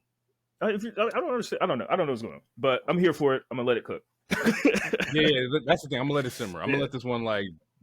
I have no like groundbreaking decisions on it yet, other than like I want to see them wrestle. I want to see how the story plays out. But as far as like character style or like me being like critique of anything or me critiquing anything, I have nothing. Yeah, no, It's too early for me to be invested. yeah. That's why it's like it's a nitpick. It's not a huge thing. Yeah, Yeah, their biggest thing though, as far as AOP, they just got to stay healthy because that was their big. Like when they got to the main roster, like that was their big problem. Like one of them always got hurt until eventually they were released because they were rolling with Seth Rollins for a little bit when he first turned heel, yeah, and then they yep. had Buddy Matthews, and then one of them always kept getting hurt. So yeah, as long as they stay healthy, yeah, because they're a solid tag team. They did good work in NXT. Them in Street Profits and Undisputed Era had like a crazy ass triple threat. I think I remember that. Yeah, Yeah. All right. I think and then we already talked about The Rock and Roman. yeah. So for the audience right now, we're gonna do audio break. I'm gonna play some I just created maybe like a couple weeks ago.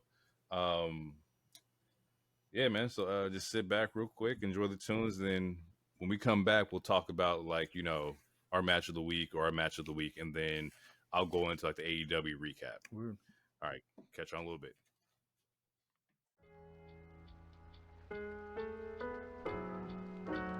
Warp drive.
All right, and we are back. We're back. We're back. We're back. Hopefully, you enjoyed. The tunes. I got some more cooked up in the vault. I can't wait to like show y'all. Oh, yeah. Match of the week. What was your match of the week from WWE? All right. Well, since we didn't get to talk about it, so I'm gonna choose this. I'm gonna choose Gunther versus Kofi. I mean, I love Kofi. It was a good match. It was a solid match. They both have really good promos before the match. Like I mean, Gunther is yeah. They need to get that IC title off of him because it's That's time. crazy. It's time. But It's it's crazy. Yeah, it, it's crazy to say because you're going in the right direction. You're like, I want to get him off him because he's too good to have it. yeah. No, like he elevated his that title as much as it could be elevated at this point. It's time to like he's like it wasn't until I want to say it wasn't until the Miz really the Miz feud. I mean, he's always been good on the mic, but like he doesn't talk that much. But then like when he started Right. beefing with Miz, he was cooking. Like he's been cooking on the mic ever since. And like the shit he was saying about Kofi before the match started he was Yeah, barring him up. But bro, it's crazy. the match was really good. It had one moment that like I mean I knew Gunther was gonna lose, but there was one moment where it's Yeah, like, oh okay, wait, hold on, this might be it. he's coming out hot. Yeah. Yeah, it was a good match. I think it was a solid match. I think I'm gonna give it to DIY Yeah, in Judgment Day. I think coming from like not having any momentum to where like they're carrying momentum, like the gear looks great, the synergy looks great. I want them to continue having like this push because I think they're doing really well. I'm gonna go DIY for sure. that's a great pick. That's a great pick. Into the AEW side of it, there's a lot of different things happening. That's not. I won't say different. I'll say unique. They kick off the show with John Moxley versus Jeff Hardy, and Jeff Hardy's going on this heel turn, which is like Jeff Hardy's always been a babyface to me. I don't think I've seen Jeff Hardy as a heel. I don't think I can like pinpoint any certain. I wasn't watching at the time, but he was a heel in WWE. Like when some point in time when he got the title, and they had that song "No More Words" that people just love. Yeah, okay, yeah, they love. And I think while he was in TNA and like when they were doing the Delete Brother Nero stuff, I don't know. I wasn't watching wrestling at that time, but I want to say he has been a heel. So. That makes sense. I think that's around the time that I wasn't like privy to as well. I wasn't watching as well. But just Mox is always gonna be great. Mox is just Baxter. Mox is my favorite member of the Shield. Like I love Dean Ambrose. I love Dean Ambrose. Moxley is okay.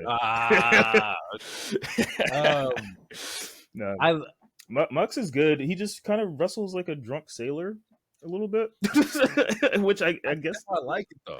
Okay, I think like because it's not like controlled. I like violence. I like the violence. Yeah. I think you can tell like that's what he wanted to do. Like you can't be the lunatic fringe and don't bleed, if that makes any sense. Yeah. So I understand where he was trying to go with it. Yeah. That's funny because at least there's a promo, or not promo, but there's a cross promotion with CMLL, which is like the Lucha Libre division of Mexico. Okay. They had a match on Rampage, and one of the luchas in there was name is Mystico, but he goes to Sin Cara. Yeah. Oh, yeah. Because yeah. Okay. Yeah. But I was looking into Sin Cara. I was like, man, why did Sin Cara leave? And inside like the wiki page I was reading, it said that he had left because he couldn't wrestle the style that he wants. Tying that into like Mox and how he wants to wrestle, is like WWE has a style that they want you to kind of fit into, and like once you break that mold and once you're able to leave and actually be creatively you probably are different individuals. Like you probably want to do some crazy shit every once in a while, like, right. And I respect it. Like I said, I love Mox. I love the idea of like this whole I'm gonna leave some place and recreate myself. I love not being tied down to a certain area. It's not necessarily an AEW thing, or because you can go to TNA and do the exact same thing. Like I love what Naomi did over there. Like that's what Drew did. A lot of people go to TNA to reinvent themselves and then they come back. That's what Dolph is doing. Yeah. Like Dolph is. I love Dolph Ziggler too. Yeah, I've always been a huge. When I got back into wrestling at 2015, Dolph, Seth, and the New Day were the first like characters that popped out to me, and I was like, Dolph was cool as hell to me.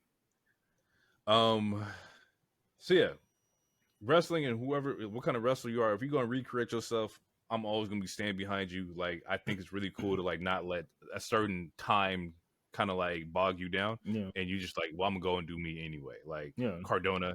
Like from the woo woo woo to like fucking this huge rip carry like oh y'all Yeah, This is not Matt. This is not the same one we know. yeah. Now he's like the king of This is not hardcore. Zack Ryder. Yeah, I'll die on the hill. I was a huge Zack Ryder fan. I had a Bro Me Zack shirt. Ryder was great. I loved it. Ryder Bro was Me, great. hey, and I was a huge What? Stardust fan too. I still have a Stardust action figure somewhere. When he got Zack Ryder got the, I think he got the IC title, the white belt. I was Yeah, tuned in, and then lost it like literally the next day to the Miz, and I was like, oh my, I hated the Miz. But then like I was like, oh, like this was when I like started understanding wrestling. I was like, okay, because at first I still didn't understand the art of a promo or what a heel really was or anything like that. Yeah. So I was just pissed. I was like, because Zack Ryder was something also I got drawn to, and then the Miz took it, and I was like, oh, this dude, he does nothing but cheat. And then when my hand goes up, your mouth goes shut. And I was like, and then he has his wife. But then like after a month, I was like, oh, this is some good shit. I'm a heel guy now. Is good. Yeah. So from there we got Mox versus Jeff. They turned to Jeff Hardy heel, which I think is something to like pay attention to. Mm-hmm. The next match was a pick your poison match between Swerve and Hangman Adam Page. Hangman went against Toa Leona, which is part of he's part of Mogul Embassy, Swerve's faction, which was a good match. I'm not really too locked in with Mogul Embassy. Like, it's just not. It don't really catch me. I like Brian Cage, even though Brian Cage is questionable individual, like just supreme, largely individual. Like, how did you get this big? Yeah. But as far as like wrestling style, Brian Cage doesn't really do a lot for me. Not so he could be a phenomenal fucking person. His gear is always fucking tight, but just this part of it could be storyline and booking. I think his body ward. I think with with his style of wrestling / how much he works out, so I think his body's starting to wear down a little bit. I don't know if you ever watched Lucha Underground, but I watched the first season of Lucha Underground like a while back, and like that was my introduction to Centimero. What's his name? Penta. The Pentagon, and Prince Puma, aka Ricochet. That was my first time seeing Io Sky too. But yeah, no, Brian Cage, Anyway, yes, he's a good wrestler. I'm saying all this to say, but he used to really go. He used to really go. I gotta check that. I gotta check that for sure, because a lot of like this talent in AEW were in different like locations, of course. Yeah. Some of them were at like smaller indies and stuff like that, but I just knew Brian Cage as I think his tag was the Swolverine, and I saw him come out in like the Wolverine gear, and I was like, oh, that's kind of cool. Swolverine. Swolverine. Yeah, that's good. That's good. That's good, Brandon. Good Brandon. From there, Hangman ends up winning. They're setting up the Hangman Swerve 3, which is going to be a really dope match. So my thing is in AEW, WWE, they used to have this problem. They don't have this problem as much, especially since Triple H took over. But AEW does. They have this problem that happens sometimes, and it's because match 2 was that blood, like he was drinking blood and shit. So like, where do you go from here? Because that match was already crazy. Well, you just gonna have a normal singles match, like, and WWE does this sometimes too. It's like the second match was already like a Hell in a Cell or whatever. So now we were just supposed to go a normal singles match, and then it's a blood feud. So I'm just like, because that was a Texas Death Match or whatever. So I'm like, what do you guys do from now? I need y'all to fight on a helicopter or something. Because I do agree with that. Because I thought that was enough. I seen it. You hung this man by the chain on the turnbuckle. I was like, this is it. Yeah, which was the blackest thing Swerve has ever done, which was hang a white man, and I appreciate that. Crazy. But but deadass, that nigga drunk blood, and that shit is wild. So that was the craziest shit ever. So where do you go from there? I don't know. I don't fucking know. And also, like you said, like that was it. That was the pinnacle of it. We were done. I don't want to see you no more. Yeah, no. After that, I gotta shoot you. Honestly, I'm sorry. I mean, if I'm 0-2 and you drunk my blood on live, or no, Hangman's the one that drunk the blood. But either way, that's some wild shit. There was staples in the people. Like it was just a lot. Yeah. It was just also really cool that we get to see like a black superstar engage in like the hardcore activity. Yes, we don't really get to see that a lot. No, that doesn't really happen. No, so I thought that was really cool to fucking see. Yeah, and he did this thing. Okay, real quick, how do you? Okay, because obviously this is setting up to try to get to whoever can fight Joe. You're right. Swerve pull a Cody and 3 stock Hangman, or does Hangman finally beat Swerve, or do they set up for a triple threat? How are you feeling? Because yeah.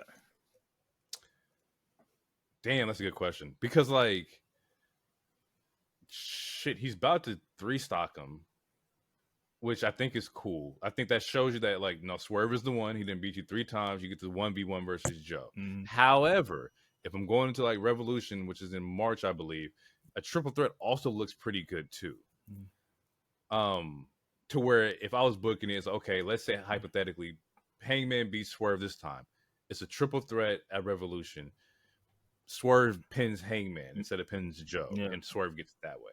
I'm okay with that. Yeah, that makes sense. I mean, that way Joe doesn't look weak, and I mean, Hangman's probably going to be all depressed and crying in beer again, but you know, it is what it is. Yeah, I cried in my beer before. Next match was Wardlow versus Commander. Wardlow, I talked about in the last episode. Wardlow's one of my favorite wrestlers in AEW. I think that like he fits it's like the powerhouse. I hate to say it like this, but the powerhouse like Brock mold. Mm-hmm. Like the Powerbomb Symphony is one of the dopest things. As like if I was 8 and I just saw somebody continuously powerbomb somebody, that's really fucking cool. Yeah, no, that's fire. That's absolutely fire. Yeah, if I had to nitpick, my thing is why, like, okay, so with this Undisputed Kingdom, that's the name, isn't it? Mm-hmm. If Yep. he's your tank, if he's your heavy, and he's supposed to be the guy who beats Joe so that he gives Cole the title, why is he doing like these 50-50 matches with respectfully scrubs?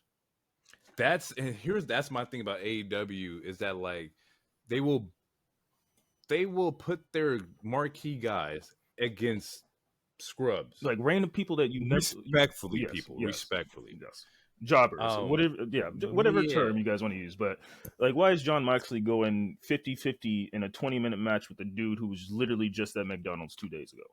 Because that man loves to wrestle. That's why. Yeah, I know. It's just that man. He doesn't matter who. It don't matter who John wrestles. If he can put you in a sleeper or a submission hold, it's gonna be a 20-minute match. Yeah. That's it. Yeah, the fucking force to the head. John's is gonna be. He's gonna do John shit. But I will give you that, like the way that they book over there. Sometimes it's like, well, this doesn't make him look too strong. But then they do it correctly and make somebody look just as strong. So like one good example is like Hook versus Joe.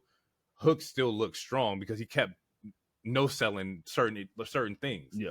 And so like you're like, oh fuck, like he got fucking what's it called? The fucking knuckle buster or whatever. He pops back up. Oh yeah, the muscle buster. Muscle buster. Yeah, muscle buster. So he does like the muscle buster, he pops back up, and Hook looks strong. So I love him when they do it that way, but sometimes like you can tell what's like, this is supposed to be a dark match. You're just trying to fill the slot right now. I get it, but don't make it seem like it's bigger than what it actually is. But yeah, I just feel like sometimes, like they don't. It's weird to say, but they don't do enough squash matches.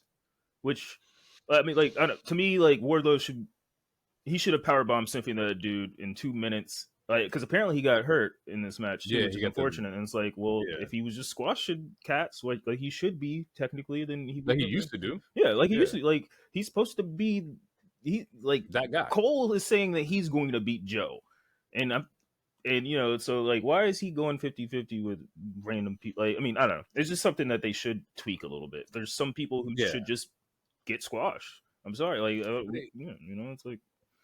And I think once you lost, like, you know, your AEW, like, Dark and, you know, Dark Elevation, you lost, like, your squash matches. I used to love watching Dark. Not because, like, I was waiting for a star to come up, but some of, like, the indie people or people who haven't been signed yet were also on these shows. And I was like, oh, well, that person's cool. I like this person over here. Yeah. Now that they're bringing the win-loss thing, I think that's going to happen again. Because that's, like, the first 2 years, that was their format. Like, someone go to Dark, they rack up 10 wins real quick, and then boom, now they're number one contender or whatever. So I think they might go back to that. They'll probably go back to that. The rankings have came back. Yeah, he brought them back like 2 days ago or something like that. Like this past Dynamite, he brought the rankings back. So yeah, Wardlow got injured. Hopefully he gets, you know, it's not as serious because he's I like seeing Wardlow on TV. I Yeah, realized that Roderick Strong is a great heel. yeah. I didn't get to watch a lot of the Undisputed Era, so I missed out on like that prime black and gold time. Mm. So this is my first time seeing Roderick Strong and like Adam Cole and stuff like that. And Roderick Strong is like, hey, he's a phenomenal wrestler, Yeah, technical as fuck. he has a great moveset as well. Uh, Amazing moveset. he's also phenomenal on like his promos and mic skills. Like he knows how to carry himself as like an asshole. Like just you want to hate the man for like how nitpicky he is with like everything. Yeah. But their setup with that is that Roderick Strong goes against Orange Cassidy at Revolution, and Which that should be a banger. yeah, On paper, that should be a banger. So yeah, that should be a solid match. I don't like I said said in the last episode. I didn't see it with Orange Cassidy until I saw him live. Mhm. I saw everybody like, oh, y'all really popped for this dude. Like this dude is it's crazy. When I first saw Orange Cassidy, I thought it was cool that like he has the toe touch gimmick or light touch, light kick, and I was like, that's different. Hands in the seen that pockets. before. Yeah, Yeah, I enjoyed it. and I was like, that's kind of cool. Yeah, he was one of the people when AEW, when I first started watching, like he was one of the people that he drew out to me, and I was like, okay, but That's different. Yeah, and it was like, okay, but are we just going to continue to do like, because for like, for example, with Art Exactly. Truth, it was like Art Truth, like we know he can go, but like he likes to do the comedy thing with Cassidy. I just knew him as a comedy person at first, and then once he Right. started going in the ring, I'm like, oh, this man can work. And I was like, okay, Yeah. now I'm even a bigger fan, like because he was like him as the international champion or whatever. Like he was a lot of, almost honestly for a couple months, in my opinion, he was carrying AEW as far as like the work, as far as work rate goes. Like he had the better matches on the card consistently for a couple months. Yeah, I will definitely agree with that. That like Orange Cassidy for sure. He was the quote unquote the Bailey of AEW. He was holding it down for a little bit. Yeah. From there, we have it's a Darby Allin Sting promo against Ricky Starks and Big Bill. This is basically setting up a tag team title match for Darby and Young Bucks. I think they're supposed to go for the titles next week on Dynamite. I think Sting and Darby ends up winning that, and then you have Sting Darby versus Young Bucks at Revolution. And that's supposed to be Sting's last match, isn't it? Yeah. So I think Sting either ends as AEW Tag Team Champion. I don't think that I don't think he loses to Young Bucks, but I can see that as like a good heel push is that you put out the legend or whatever. Right. And typically, usually your last match, you usually put somebody over. Right. Typically. Do I think that the Young Bucks need to be put over? No. I think they're fine. No. Honestly, they should go away, but I mean, but they don't have the talent or they don't have the roster right now. But they should take I mean, they only took like a couple weeks off, and they come back and other. Are they supposed to be like baby Vince McMahon? I don't understand the character.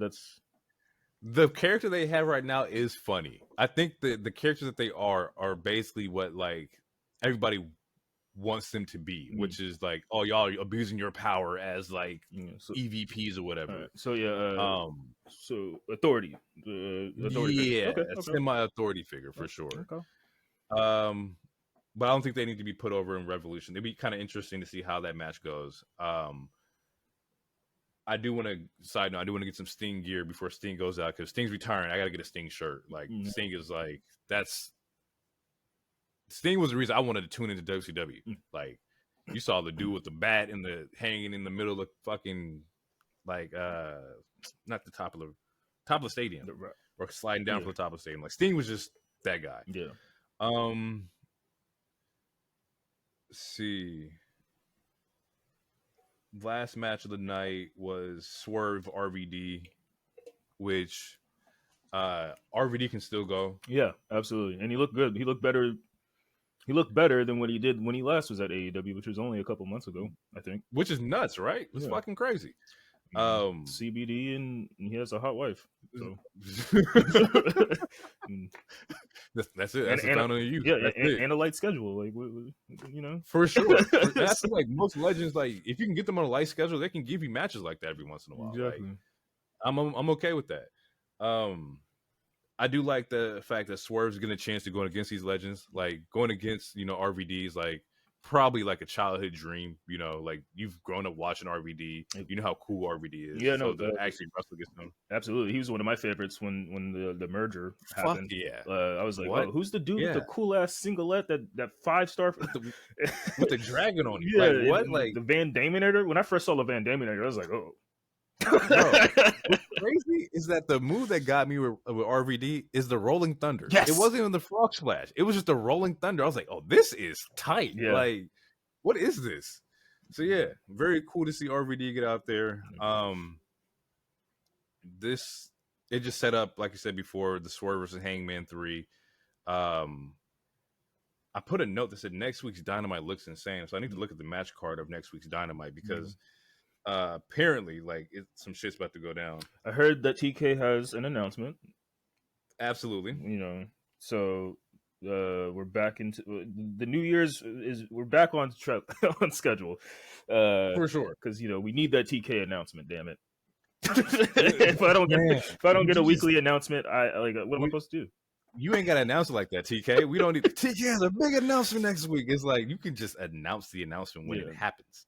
Do you think it's already rumored, right, that we're talking about Mercedes Moné? Moné watch. Hashtag it. So everybody is on the Moné watch. Yeah.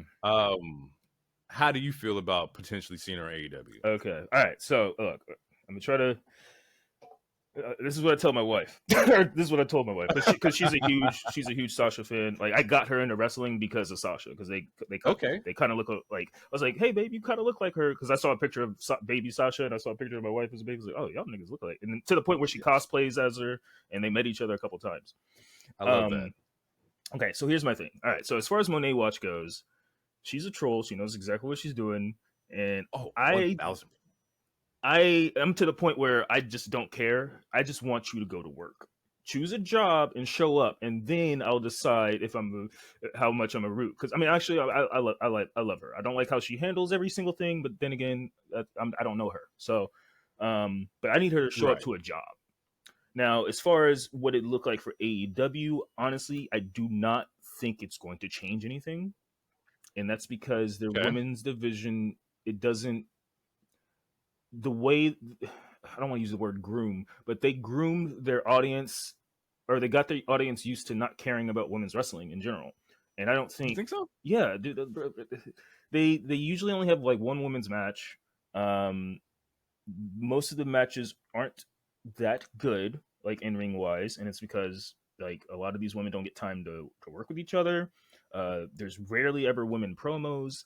Like they do not cater to women's wrestling at all. So if like for me, it's like if you're a woman, like if you're a fan of women's wrestling, like legit just fan, like TNA has one of the best women rosters there is, and then there's WWE, and then there's like Stardom, and then you know some stuff in New Japan, whatever. But AEW is not the place for women's wrestling, and I personally do not think if any of the backstage rumors about Mercedes is true, I don't think she's going to change anything. How many, like, they've had like 30 people that's supposed to change the game, like, oh, this is the hottest free agent, and the only person that ever did it was CM Punk. And ever since he left, like, Rusev was supposed to change the game. Malachi Black hasn't had a singles match in like a year and a half. You know, Andrade was supposed to be the game changer. They fumbled that to where he was like, I don't even want to work at this place anymore.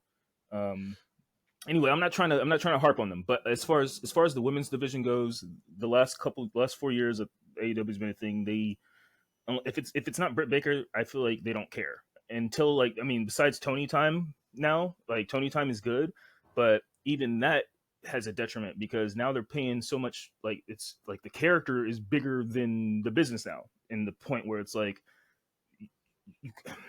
the character is more over than anything else, and so it's like it's not helping any other women.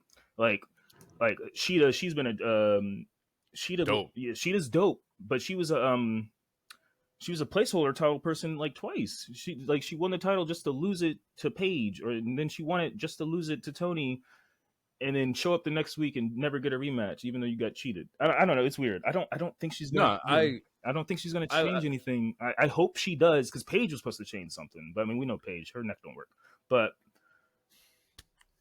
Respectfully. I mean, Respectfully. if you saw the matches, like that one German that Rio did to her, I was like, ooh. Anyway, I don't think she might get some TV time for sure. She's Mercedes; she'll get TV time, but I don't know. I would like to see it. I think I'm the opposite. I think I love AEW's roster more than I love anybody else's women roster. Because of, once again, I'm a character person. I like seeing different characters. I like seeing different gimmicks. I like seeing different styles. Like to see like the birth of like Julia Hart go from like sorority Julia Hart to House of Black Julia Hart, like that's fucking tight to me. I will give you the credit to where like they don't necessarily like I said, the booking thing. I think they honestly have almost too many people on the roster, or maybe they should have brand specific rosters. But I know they're trying to stay away from that. You don't want to be your competition. You want to be something completely different. So I understand why you don't have brand specific rosters, even though they kind of have it with Collision. You have some people who are on Collision that you are your mainstays, but I think that with their women's division, because right now Britt hasn't been there in a minute. I haven't seen Britt since I seen her in January when they had the show in January here. It's like Britt hasn't been around. I think she was dealing with Cole like in his injury. I know for a minute there, Cole was really fucked up. Like and he was bad. Thunder Rosa just came back. Just came back. And Thunder's their mainstay too. So for a minute there, they didn't have like their marquee like people, which then goes on to say, well, that's why you make another one. That's why you have somebody else come in and do it. Right. And for a while there, I think they were just trying to figure out who that was. And for a minute, it was Toni Storm. Like Toni came in as the regular Toni Storm, lost the belt, came back as Timeless Toni Storm, which I think Timeless Toni Storm was a fucking hit. Yeah, I think like you're comedic, you're funny as hell. Like you can still wrestle, but the way you change your style from what we knew you as in WWE to like this ground and pound, simple, like, you know, old school kind of wrestler. I love that as well. Yeah. Go ahead. My bad. No, you're good. I just I feel like they don't put, as far as the women go, I feel like they like some of their best workers, like Ember, she's in ROH. Yeah. For why she should be on Dynamite. Fair. You know, Deonna Purrazzo, after this feud, she's probably going to go straight to ROH too. Like some of their better women are on ROH, which no one watches because I don't even know where you watch that besides maybe just YouTube. Right. And then like everyone else that they put in front besides Tony Time, they're not that good in ring. And that's not to be rude. It's just like they need a PC. They need better training because it's hard. How can you get good if you have a match every 3 weeks? You're I mean, Velvet Sky. I don't know. Velvet Sky and Sky Blue. They've been getting better because they're on TV weekly. Like Sky Blue looks way better than what she did last year, and that's because she's on Dynamite almost every single week. Which hence the reason why, like, you know, once they got rid of Dark Dynamite, you don't get those practice sessions. You don't get those runs in. Right. And to where if you're not getting those runs in, especially on camera to see how you look on camera, how you're bumping, it's kind of like you kind of feel like you're stuck a little bit. Yeah. And maybe this is all speculation. I don't know what the fuck I'm talking about. AEW women could be wrestling fucking 4 times a week in their own little like training facility. I know they still have the Nightmare Factory. That's what Cody has, his little training facility and whatnot. And Ricky and Jade show up there and stuff. Yeah.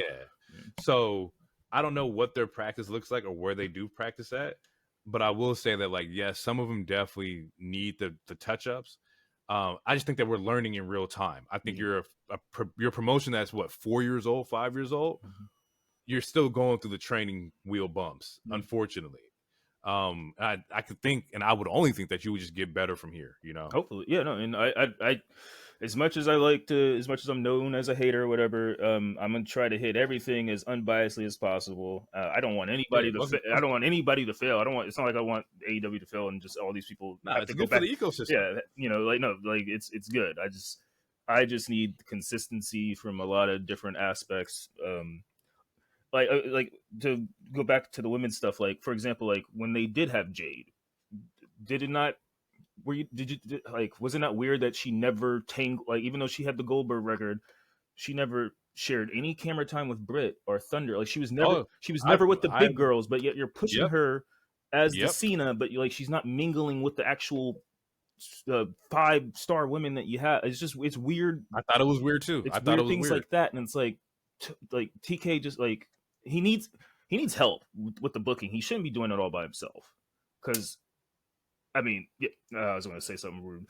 He needs help with some help with the booking, because it's like, dude, I don't know, you can't do it. You need a writing team. Like, you don't need to have like WWE type writers where people are writing everybody's promos or something, but you need to spitball with somebody, bro. Like, just. And I think that like that's the creative freedom for everybody is also the detriment to like AEW. Is that like you give everybody so much creative freedom that like it's kind of hard to like hone it in on everybody. Yeah, exactly, because not everyone could freestyle, but exactly. I might be able to write a good song, but that doesn't make me a good freestyler. Right.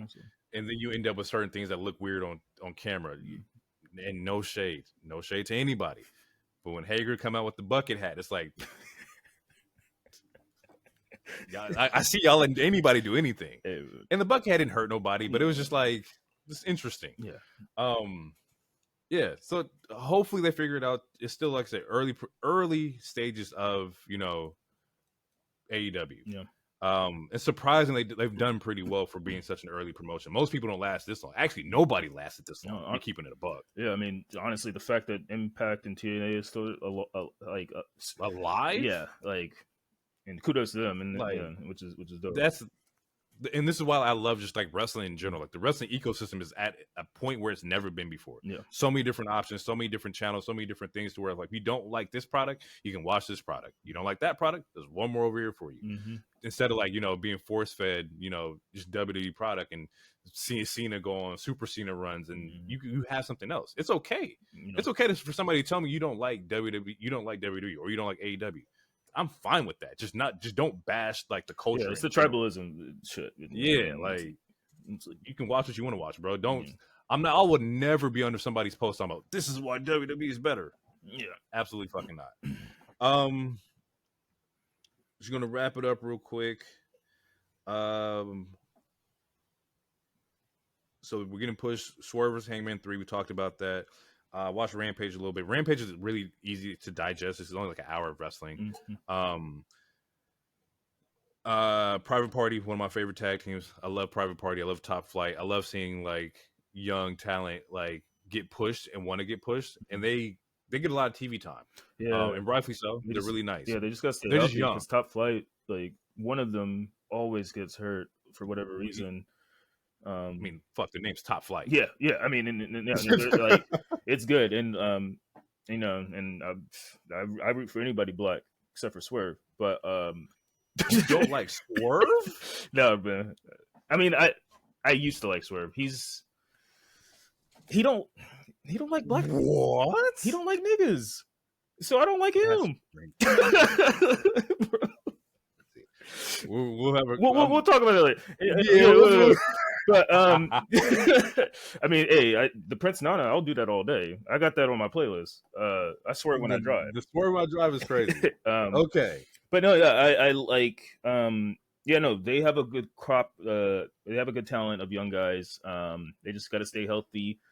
It's just it's hard to do when you live in when they work at a promotion that, where it's like it's okay to go balls to the wall every single match. Like, honestly, like, if Darby's able to walk in 20 years, I will be surprised. This is true. From an angle of like health or like superstar talent, y'all be going through some shit. Yeah, it's just like, and it's like that's what they want to do, though. Yes, but at the same time, you got to protect people from themselves at some time. Exactly, because like, I think that was, if we're getting into that was like the whole Punk Jungle Boy thing. Like, bro, don't use real glass. Yeah, like, we don't need to use real glass. Like, yeah, it ain't that.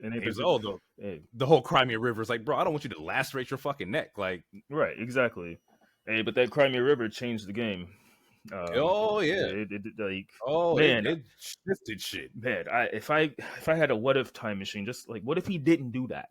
Like, what if we took the advice? Like, man, like, you never get it. No, and there's a lot of people there, like Billy Gunn and like a couple of the older heads, were like, yeah, man, these young cats just never come for advice, and usually the advice is just slow down a little bit, like, right, like, why are you rushing, sprinting? Like, it's very indie-rific, but also that's the niche, that's the crowd that they wanted, that's the crowd that they got. So it's like, I understand that. You got to think when you was like 22, 23, or 18, 19, you're not listening to nobody. You think you're on top of the world until you get a fucking herniated disc and you're like, okay, Billy, let's talk. Yeah, let's talk for a little bit. Yeah, I remember when it was like, oh yeah, your metabolism is going to slow down. Like, please, I'm gonna have this 6-pack forever. Forever. What you talking about? I had a kangaroo pouch the last like 7 years. Oh fuck. Okay. Oh yeah, Private Party Top Flight's great. Sammy Guevara did a promo, and the funny thing when I see Sammy Guevara is that him and Dom remind me of like the same character. I think like they have the same theme of what they want their characters to be. I think Dom's of course doing a lot better than Sammy, but I do like Sammy's wrestling better than like Dom's, respectfully. Let's see. His promo is going after Hobbs, so in the future you're going to see a Sammy G match versus Will Hobbs. I love Powerhouse Hobbs. Big Black and Jack, baby. Big Black and Jack is a crazy shirt. Man, we'll never. It's a crazy shirt. Never. But I want it. Yeah. I want the shirt, but I never. Honestly, Big Black and Jack is crazy. Yeah, that shit is wild. But it's not as wild as it's not as wild as a woman, a white woman with a black eye on the shirt. That's also true too, but. It's funny because like the context behind it is like, oh, she got that in the match, right. But you can't wear that nowhere, man. No, I mean, I can't put that on. Like that's crazy. I get crazy looks wearing this LOW shirt, and you know, it's like I could it's wrestling, you guys. He's like, why are you wearing this wrestling? I'm just supporting. Like, I love my Latinos. I'm not, he's Dominican. It's like, nah, bro. I just it's like this. Then we have inside here, just wrapping it up. Willow Nightingale versus Queen Aminata. Willow is one of my favorite wrestlers. I watched her in Dark. She was really somebody that I enjoyed watching. Willow is dope, and I haven't seen much of Queen's in-ring work, but I've been following her. I mean, I've seen some because I started following her like literally 2-3 years ago because I was like, oh, who's this? Okay, who's this beautiful black woman in African gear and shit? So it's really cool that she's getting time to shine. It's just she's not winning any matches. And but until then, you know, I'm two beautiful black women. I'm here for it. So absolutely, Willow's great. In my notes for Queen Aminata, it said I would like to see more of her. Yeah, more promos, more character work, that kind of thing. They have Stokely as a great manager. Stokely's fucking hilarious. One of the ones I think WWE kind of let slip because he was fucking. He's good. Yeah, no, I like a good manager. Yeah, they fumbled that bag a little bit. Yeah, a great manager does. Yeah, it's wild because the art of the manager almost like it seemed like it was dying for a long time. Like, oh yeah, I mean, for sure. Like we had Lana who was cool, and then finally Paul Heyman came back. But yeah, for the longest time, it felt like the manager was a dying role. And I'm like, it's a key role. Like good managers. Even like Leo Rush with Bobby was I liked it. I liked it. Yeah, it smelled like money. It was annoying. Like he irritated me, but it was a good. Like he was doing his job. He was supposed to irritate. That was his job. Next week it sets up Willow Stat versus Ruby and Paige. I will definitely tune in to watch that. I think that'd be a really good match. That should be fun. Last match of the night for Rampage was the cross promotion match with CMLL. Versus, or not CMLL, but it was CMLL Luchas versus Christopher Daniels, Matt Sydal, Angelo Parker, Daddy Magic. There's one dude in here that if you watch anything from AEW, there's a dude called Hechiro. He's a magician, technical wrestler. His gimmick is that he's a magician, luchador, and in his wrestling style, it's the most technical shit ever. It's so fucking creative and like cool to see. Yesterday he had a match with Daniel on Collision, but check him out. Okay. It's unique. I will try to check the Daniel match because he's somebody on my list of people who don't really miss. No, Daniel don't miss. No, he can wrestle a cardboard box and put on a 6-star match. Daniel was one of the ones that like you can tell that like his time in WWE, he did whatever he did the best that he could. But once he got to AEW, he was able to wrestle like, you know, Japan, you know, other promotions. Like he just has the most fun with it. Like, yeah, I'm not saying his AEW work is better because it's not, but I will say that he's having the most fun just being a wrestler, like that backyard style wrestling. He's having fun doing what he wants, but exactly. But we like just like what we said earlier. Sometimes you got to protect people from themselves because No, that man, for sure, like for sure. like Breed, get your husband. This man is like, I don't know why he was cleared to wrestle a match with a broken eye bone. I mean, the orbital socket, yeah, like he like just all this other stuff, like the first Okada match, like bro, just you gotta chill down, just bro, just relax, bro. You like Dan got at least like 45, 46 maybe. Like, there's no way you should be like, I don't think he's pushing this yet. Hard. You don't think so? I don't know. I don't know. I know he wants to retire in this next year because he wants to raise his daughter, but or whatever, and that's noble. 42. 42. Okay, yeah. See, that's not that bad. Like, he technically still could be in his prime if he wanted to, but he's like, yeah, he's wrestling balls to the wall because it's something he hasn't been able to do for a long time. He's been in WWE landscape for the last like 15 years or plus before, until he went to AEW. So I know, I get it, but yeah, no, bro, you're not going to be able to raise your daughter if you keep wrestling like this, bro. Yeah, it's looking out for like the health side of it. Like, a lot of y'all got to like slow down. Even Mox to a point, like, Mox, I get you. You want to bleed every match. You want to go balls to the wall, but you got to like think about like your future. And they do. We're just two dudes talking about wrestling. They know what the fuck they're into, Well, I mean, shit. Mox was supposed to take a vacation for sure, long ass time ago. If it like until that first CM Punk thing happened, and he is still yet to take a break. If I was Renee, I'm like, what the hell is going on here? Can we please go on vacation? You go home, bro. Yeah. So definitely check that out. Even from the aspect, even if like you don't want to watch it like all the way through, there are some key matches that are very important. They're really nice to see. Definitely check out the Daniel match on Collision. That was I'm gonna check that out too. Okay. But we're gonna get out of here. We're gonna end it with here. To everybody watching and tuning in, thank you for tuning in. I hope y'all like it. I hope y'all enjoyed the episode for sure. Hero, you want to throw out your socials? That way they can follow you if you want to. Yeah, it's Heroic Rager, at Heroic Rager. I think on all socials actually. So.